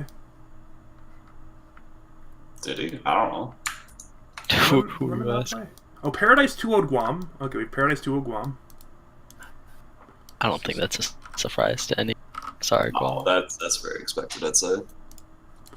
Alright, and then we have apparently Lemon 1-1 CC. So let's scroll on another Lemon CC. I said Really? he got Chaos Knight one game, yeah. Did he win that game? Yeah. Nice. I thought Lemon was going 2-0. Rice Boy lost a game on Viper. What the fuck? Did he die twice? He died 8 times. What? He went 10 and 8. But he somehow beat a TA mid, so that's actually very impressive. Alright, so That matchup is unlosable for TA now. Yeah, pure damage, man. Pure damage cycle. Pretty cool. let's pretend we don't know what happened in. Do we know what happened in game 1 of Travis versus Smurda? No, Yeah. I know they paused. Sorry, That's Travis all. versus Izumi. My bad. Yeah, No, don't say it. Don't say Okay, it. don't- We don't alright, know. yeah. We don't want to know. So that way we can Mhm. predict the rest. We can actually still predict that series. Okay, yeah. Because maybe you won't predict. Because maybe you know. But me and Redondo. Yeah. Redondo, are you still in the dark about that game? Yes. All right, good. So let's go from the top here. Atri versus Vinyl. I actually got Vinyl 2-0. What do you guys have here? I have the opposite. I went full circle and said, Atri, the new dark horse. I'm going to ride the train. I'm going to get on the bandwagon. Wax versus no one important will be very interesting middle. It's probably going to dictate what happens in the series or in the. It's probably going to dictate what happens in each game, but. These teams did play against each other in the scrim week, and if you do remember, Atri's team went 1-1, but that's because Vinyl's team got Beastmaster one game, and that was the game they won. So I got Atri 2-0. I also have Atri 2-0. I think Wax can go even with no one important or even beat him, then this should not be a difficult series. Apparently, I'm Also, going against the border then. I had Paradise 2 over Guam for what it's worth. before the matchup happened. Yeah, so did I. I don't know if anyone thought otherwise. Team Mexico City sold my boys. I can never go against them. Alright, we got Trav2S Izumi. We're gonna have Logical abstain from this one since he knows what happened in game number 1, but I think Trav was 2-0. I think the individual pieces on that team are very powerful. I think Izumi has a definitely puncher's chance, like at least like a 30% chance, 40% chance of winning any individual game, but I still like Travis 2-0 here. I agree. I think that Travis's team is basically just a better version of Izumi's at the biggest, other than the 4 position, and that is where Izumi's team can win. If Boog ends up getting one of his better heroes and really makes shit happen around the map and enables his cores, that'll be the big difference maker. But I think in a straight core matchup, Travis's team is stronger everywhere else. Wait a minute, so Logical, what actually happened in game 1? Izumi fucking crushed him, dude. Aqua got Razor. He had like 16 kills. Yeah, wasn't even close. Alright, we messed up. We both messed up already. We messed up, dude. It's a new patch, and no one knows what they're doing. That's the problem. That's probably true, actually. Oh well, it happens. 2 out of 3 of the cores on Izumi's team ended the game with 0 deaths. All right. Awkward. Alright, how do you predict the other game? Do you predict it going to Izumi or Travis?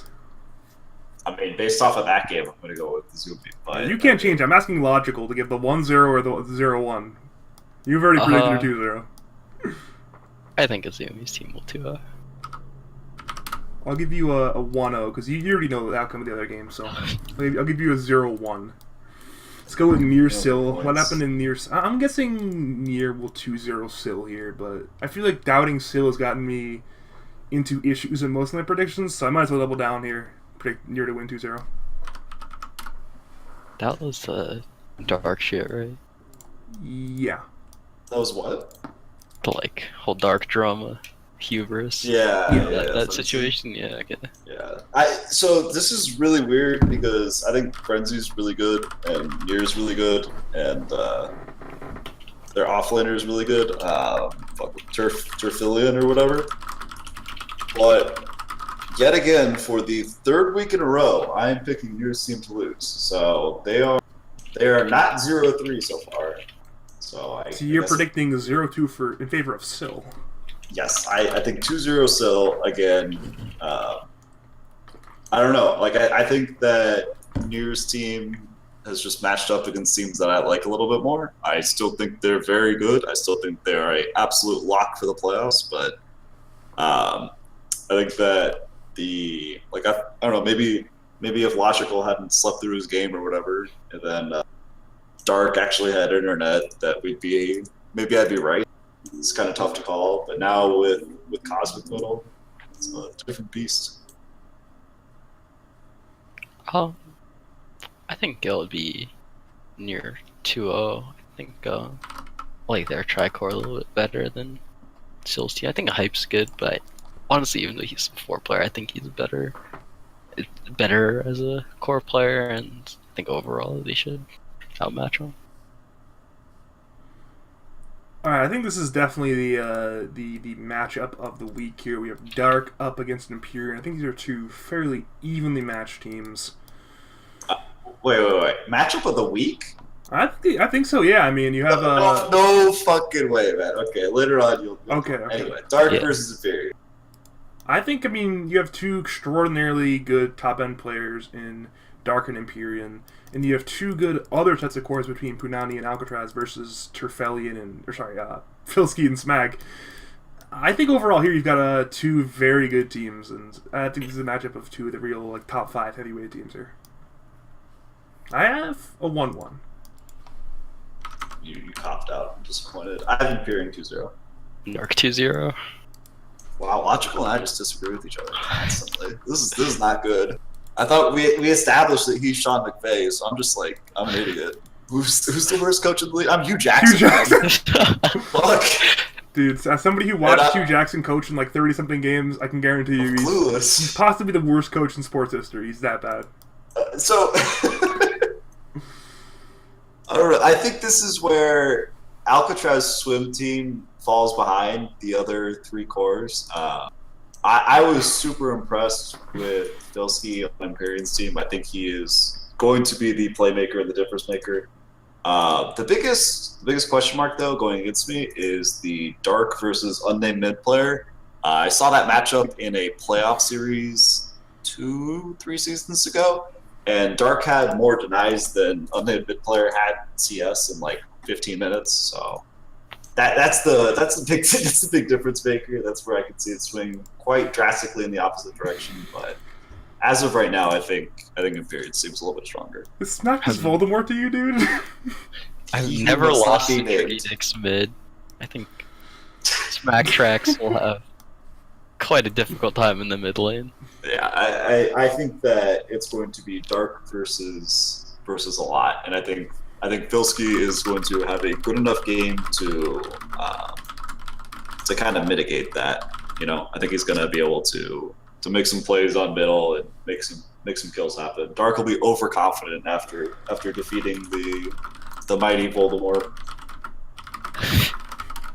Maybe we should just call him Voldemort for the rest of the season. He hates me too now, I think so. Smack. Maybe I can join you in this. I think Smack is starting to like me again, dude. I think it's turned I around. don't know, it fucking sucks. Like, I play these CSGO analysis, and I've been on his team twice, so I like have to unmute him. I was like 8 rounds in, and I was like, fuck, I think I have to unmute him because we were like losing. So I like talk to the guy. It's awful. I heard different story from Travis. I heard the Redondo Smack relations were starting to thaw a little bit. Just a little I did bit. unmute him for all of 15 minutes, or no, like 15 minutes twice in the Dude, last. that's progress. months. That's progress. You want to call that thawing? Sure. Whatever. It's better than what it used to be, right? Little steps, Yeah. dude. Baby steps. Yeah, It's like the Cold War. You need little bits here, little bits there, telephone line, salt 1, salt 2 before everything starts falling down, you know? This is that telephone line from Moscow to Washington. And you are definitely Moscow. Yeah, I'm Moscow. Yeah, sure. Let's go into... I am the big red machine. I don't actually dislike Smack, I think. I don't know. He just ruined my season, and I will forever be upset about that. I had a chance to play with a really good team. Alright, let's go into... NBC. What's your dude a Smurf? Yeah, it was Alicia. It's okay, next year. Let's go into... I have an up to the minute update from my brother who said we just quote fucking curb stomped game 2. So it's a 1-1. No one got it right. I'm Nice. sorry. Yeah. Let's go into NV Sulu, who I think... I want to hear what you guys think. I want to hear you guys first, actually. What do you think's going to happen in NV Sulu? I have it 1-1 just because I don't have a super good handle on these teams. Like these are in my opinion the two, like I think pretty hands down weakest teams of the 3-1s and 4-0s. I think that they've both played not as stiff a competition, and I think that it's pretty lucky for both of them to be matched up against each other. So I have it 1-1. I think that it's kind of just going to be a game where Envy has a randomly good game, or I don't know, maybe they're going to bust out the Huskar games 1 and 2. Just win. I don't know. I think it's 1-1 right now. And that's my cop-out of the week. I could be convinced either way. Logical. 2-0 You got your Sulu. boy, Sulu. 2-0, okay. Yeah. I'm going against Logical again. I think you look at the carry matchup. You have the young buck, the adolescent 13-year-old up against nice seasoned Envy. I think Envy will outmaneuver. I'll take him 2-0. Oh, wait. I forgot Work's on this team. We should go 2-0 solo. Shit. It's too late now. I think Work could not play, and I like if they got a stand for him even. That was like worse. I still think this team. They did buff Razors, so Work's going to be even better now. Oh god, maybe I messed up somewhere. Whatever. Let's go Yak SSD. Before I ask what's going to happen with game score, how many lanes out of 6 will Yak's team win next week? How many lanes out of 6 will his team win? 5. You got 5 for you, free logical as well? 4, 6? What do you think of it? Very bold prediction. 2. No. Wow. 3. Yeah. Only 3 lanes won for Yak. So what's the non-Osus lane that's going to win in the 2 games combined? I'm sure Osus wins 2 lanes somehow, right? Mid. And Atticus will pick Hunka one game and beat him on it. I'll take 4 lanes, actually. I think SSD could get at least 1 lane per game. But for that matter, I will take... I'll take Yak 2-0. I think this is a bit of a bold prediction, but I'll take him 2-0 there. I have a Yak 2-0. I think that Osis is the anti-carry, and he will be matched up against Kuzi pretty directly. Logical has a biased opinion because of Amane, so I think that's clouding his vision here. I think that Yak team is... What? Sorry, what's up? I just think that Yak team is going to kind of roll over the lanes. I don't know if SSD's support duo is strong enough to hold up to it. I could see that happening, but I think Kuzi can Kuzi's willing to talk if he's got okay.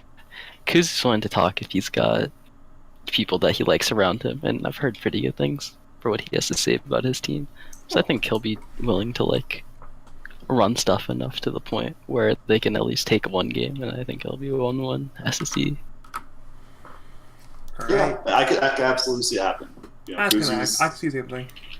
Yeah, Kuzi's top 700 or whatever, so he's obviously good enough to carry a party to a win.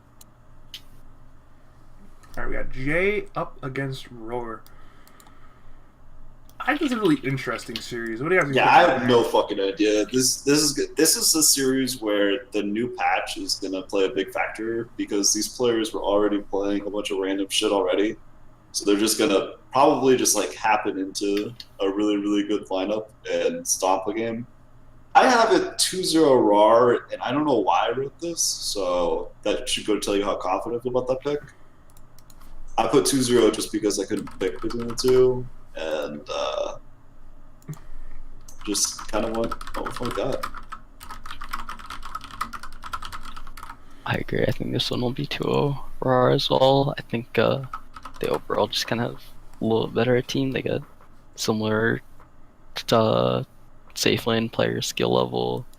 The RAR is definitely a lot better than Roughneck, sorry.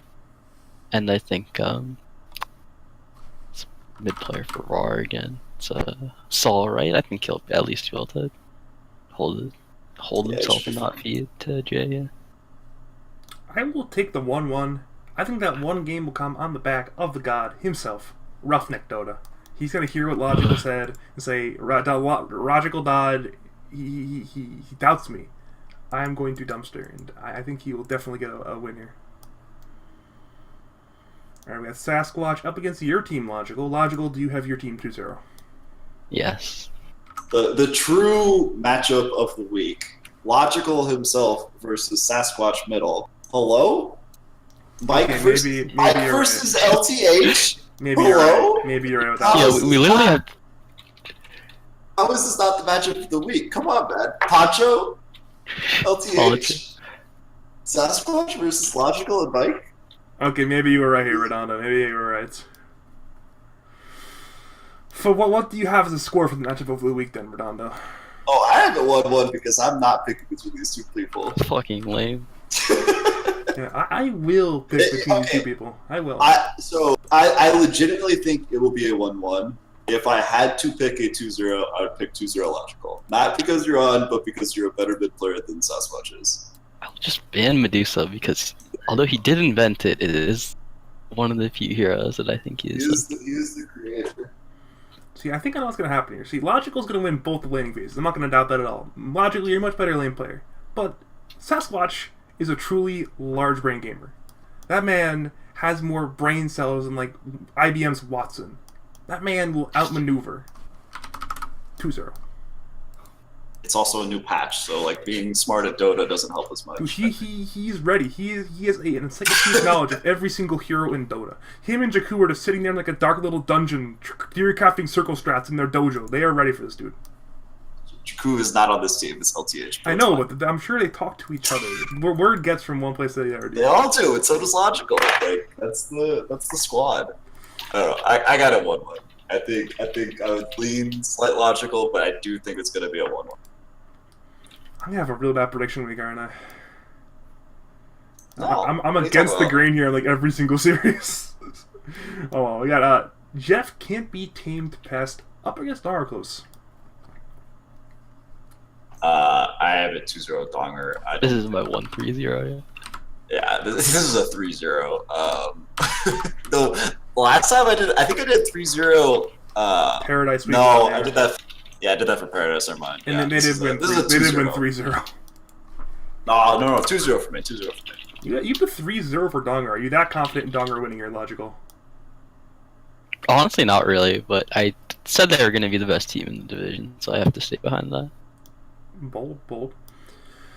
Yeah, I think this is a bounce back week for Donger's team. I just think they're top to bottom better than PES. Dude, well, what is a week of predictions without everyone predicting 0-2 against PES for him to win a game? So I'll go 0-2, but I will not be surprised at all if it ends up being a 1-1. The problem is that they win a game and then they just get fucking stomped the other game. Like, it's hard to, there's no consistency here. It's like, it's hard to build into oh yeah, this team's actually good. This team's, this team does this well, this team does that well, and therefore they can win Dota games when just like game to game, they're just completely different team. The problem, I think, is that the way the draft is gonna go is that game 1, a Donger is gonna second phase ban Windrunner, and then Bird's team is gonna have to first phase Windrunner, or he's gonna learn a new hero. But they'll probably just first phase Windrunner, and then they're gonna be stuck with the first phase Windrunner, and it's gonna be very hard to play. It's gonna be sad. That hero is not good. That hero did get buffed though. Really? More damage on power shot. Yeah, it's like when you said it at the talent, the 15 talent. There's something else too. I forgot. I don't think it's worthwhile, but it did get buffed. I think they buffed both of the 15 talents, right? Yeah. Let's go into Bear Chupacabras. I got Chupacabras 2-0 actually. I do as well. I think anytime you have a team that is missing their captain, who had just argued previously the week before, it's tough to come back from. And Chupacabra, had a good week last week. So they got a 2-0. They 2-0 Target, who might be a really shitty team, but winning is winning. 1-1, I think. Really? Humble Korean will just stall Dr. Z one game, and they'll be able to snowball that. But True. You don't think he's gonna go bootless Midas on Zeus this week? I don't think they have like beef anymore or something, right? Like, haven't heard from them. I have no idea. I just think that that's something that like could bubble up quickly if the game's not going well. Especially with like Bear gone, like Bear pushing the buttons. Like, who pushes the buttons in instead? That's gonna dictate a lot. Probably Samo. Humble Korean was drafting in their Humble Korean series that all the shit was. Oh, okay. Hold on. Yeah, I'm not. Maybe they're just gonna like try to push the button. Okay, never mind. 2-0 Chupa coverage. I changed my opinion. All right, we got. I'm in house, and Zem messaged me. So. Are you in the draft currently? What are you currently in your in-house? Yeah, we're paused. Don't worry about it. Wait, where are you paused at? It's fine, bro. Just continue your show. What? Well, I have to figure out if you're on time sheet here. He's Sean McVay, man. He can crush idiots mid while doing the BRR. I'm leaning Will and Druid against Shadow. If you don't worry about it, we're chill. Yeah, this takes like 3% of his brain capacity. All right, come on, man. Big brain logical over here. All right, we got tiny brain Redondo and Badger over here, focused real hard on prediction. Logical's got us on his fourth screen. Jesus. Okay, let's go into the Sick Boy Guardian here. I got Guardian 2-0. I think Sick Boy's one of the weaker 2-2 teams. What do you guys have here? I have it 1-1. I think that Night Whisperer is going to end up popping off one game and making it happen. I don't know. I could see it 2-0 Guardian, but I think that Sick Boy's going to end up winning the game. I feel like Guardian had a very I feel like they had a very thematic way of playing, and I think that the new patch is going to kind of fuck with them. 2-0 Guardian. I think their team individually has good players, even though I think a lot of them, I'm not the biggest. I don't know how to say this. Suezo or whatever. No, I'm a very big Suezo fan actually. That's he math first picked him last season, math major Naru, and I was in their Discord. He's been good friends with him. Suezo's a nice guy. He's also All a right. kid Well, like then me. the next player is Strider and Keg, so I'm not sure who you can't pronounce. It's not that I can't pronounce it. I just don't know how to word what I'm trying to say correctly. Is that I don't know. I guess I wouldn't consider older players desirables, but I still think that they're not bad. Yeah, I agree. I think this is like this was one of the 3 or 4 teams that I listed off as teams that could possibly disband. They'd be like very boom or bust. I think it's absolutely understandable. All right, we have a Milkshake up against Shmurda. I think it's hard to predict this one. I copped out with the 1-1. What do you guys have here? These guys played week 0, right? Yeah, This is the I have a Okay. 2-0. I have a 2-0 Milkshake because I've seen the Action Jackson versus BMTS mid matchup before, and it did not look very pretty. BMTS solo killed indeed. What are you talking about? Yeah, dominated. Just crushed him under that 2-2. Maybe I should change this. Never mind. Oh no! Like Schizo's played really well. Milkshake hasn't looked super solid. Like I think it's like, you know, week 3 the matchups are going to be close. Like I don't think anything's a stomp other than a couple that we talked about already. But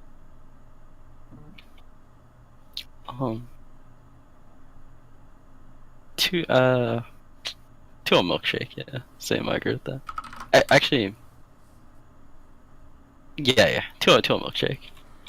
All right. Final prediction. well, Logical was getting the tower hit during that pause. I had to focus really hard on my block. All right, we have a DNM target. I have easy 2-0 for DNM. What do you guys have? Yeah, I got it. I got a 2-0 DNM. DNM's hands down the best player in the game. Target's team continues to show weird drafts and swapping their roles around and whatnot. It's always the prohibit factor, but I think the rest of the team just not strong enough to be able to stand up to it. I think Accepted has a really good series this week. Are you joining us 2-0 on the DNM. 2-0 DNM? Yeah. I still think the DNM team is just insanely strong. Like they had a bad series against EX team, but I think that's just 'cause everyone kind of underestimated EX team as a whole. Yeah. They're certainly not bad. All right, I know both me and Redondo are going to predict our own team to go 2-0. What do you have for the Mikhail Noah series, Logical? I think Noah's team was kind of overrated. I thought their team was going to be pretty good, but the whole like 500 MMR player ordeal and just what's been going on with the like Alpaca's picking weird heroes because he's Alpaca. I don't know. I'm sorry. They're gonna 2-0 still, but like, it'll be close. Wait, who's gonna 2-0? Noah. Okay. I just wanted to talk Noah's team. You know. Do you think Noah's gonna 2-0 Badger and me? Yeah. I'm fighting Okay. words. Soundproof up against Nulligon. I don't like either of these teams that particularly much. I'm going with the 1-1.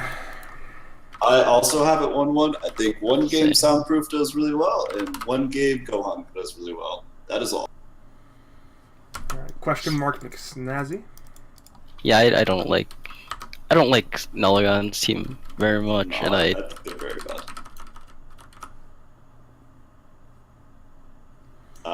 yeah. Question mark okay. McSnazzy is the matchup of the 2 worst teams in the division, in my opinion. I have it 2-0 McSnazzy because the entire season I've talked about how bad question mark's team has been, but they have 2 people who are better than anyone on McSnazzy's team, so I could see it going the other way. I got 2-0 McSnazzy though. Logical.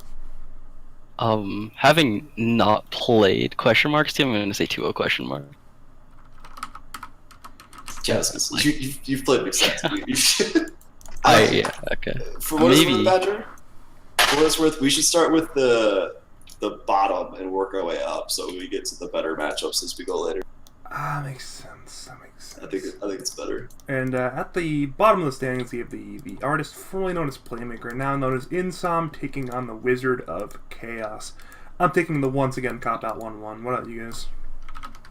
So this is a little unfair, but you said that A is back on the team. Okay, A's back. Is he like back and gonna play, or is he He's gonna, like back and back. he's like back and he's gonna sleep through this? No, he's like actually back playing. They've kind of made amends or something like that. They're back. Okay, if A plays, I have a 2-0 playmaker. If he does not play and they have a sub, no. I got a 2-0 Wizard of Chaos. I really cannot see this Wizard of Chaos team 2-0ing. I think it's going to be Playmaker 2-0. I'm banking on A blowing up and being sad. It's a very high variance team, in my opinion, as well. Yes.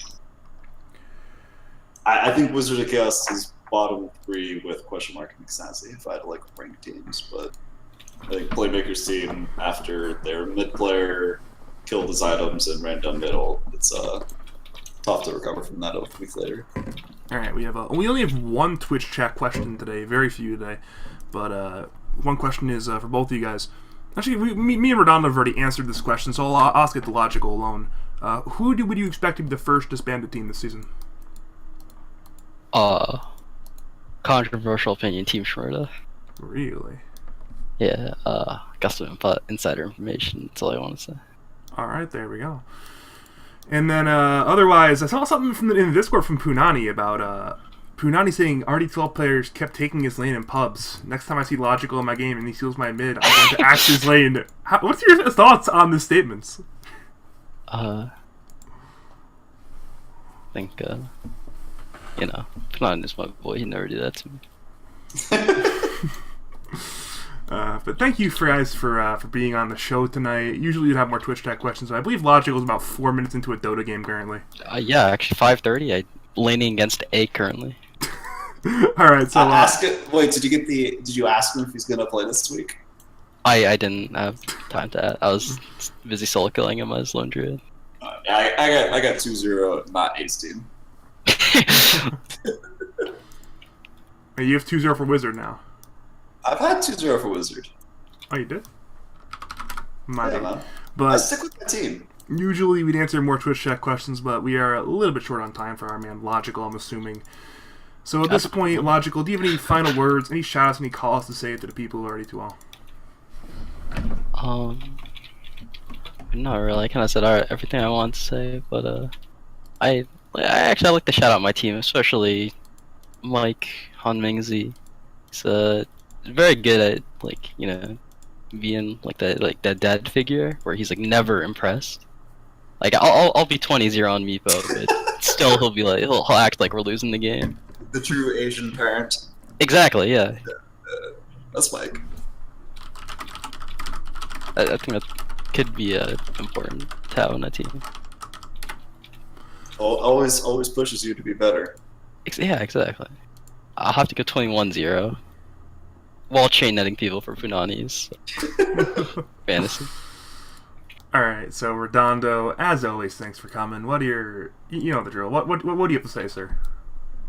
I'm looking forward to this week. I think that it's going to go a lot better for our team. This is where we hopefully start the comeback train, get our way back to being a respectable record. I'd like to a bit of a call out to Envy, Claire, and Matthew for continuing to have a EST-Sunday official on fucking Super Bowl Sunday, despite literally everyone who's ever talked about it, who is actually being forced to play this game, wanting to expand it into 2 weeks. We have had 3 teams play each other already. My brother's team has also played, so that's 4. I know our matchup is going to the following Monday. It seems fucking ridiculous that we're doing this. I can't believe how dumb and strong-headed they are being about this. It seems like a very open, closed, no problem. And the only thing I heard back when I asked them was reschedule your matches if you need to, which is pretty shitty and pretty annoying. So thanks, guys. I'm gonna have to reschedule my series. I know for at least a little bit after or the day before or something. A third of the American population watches the fucking game. It just makes no sense. Hey man, there was people in the suggestions channel very adamant that it was not a big problem. Yeah, Super Bowl. You're a fucking retard, by the way. I don't know why he's arguing.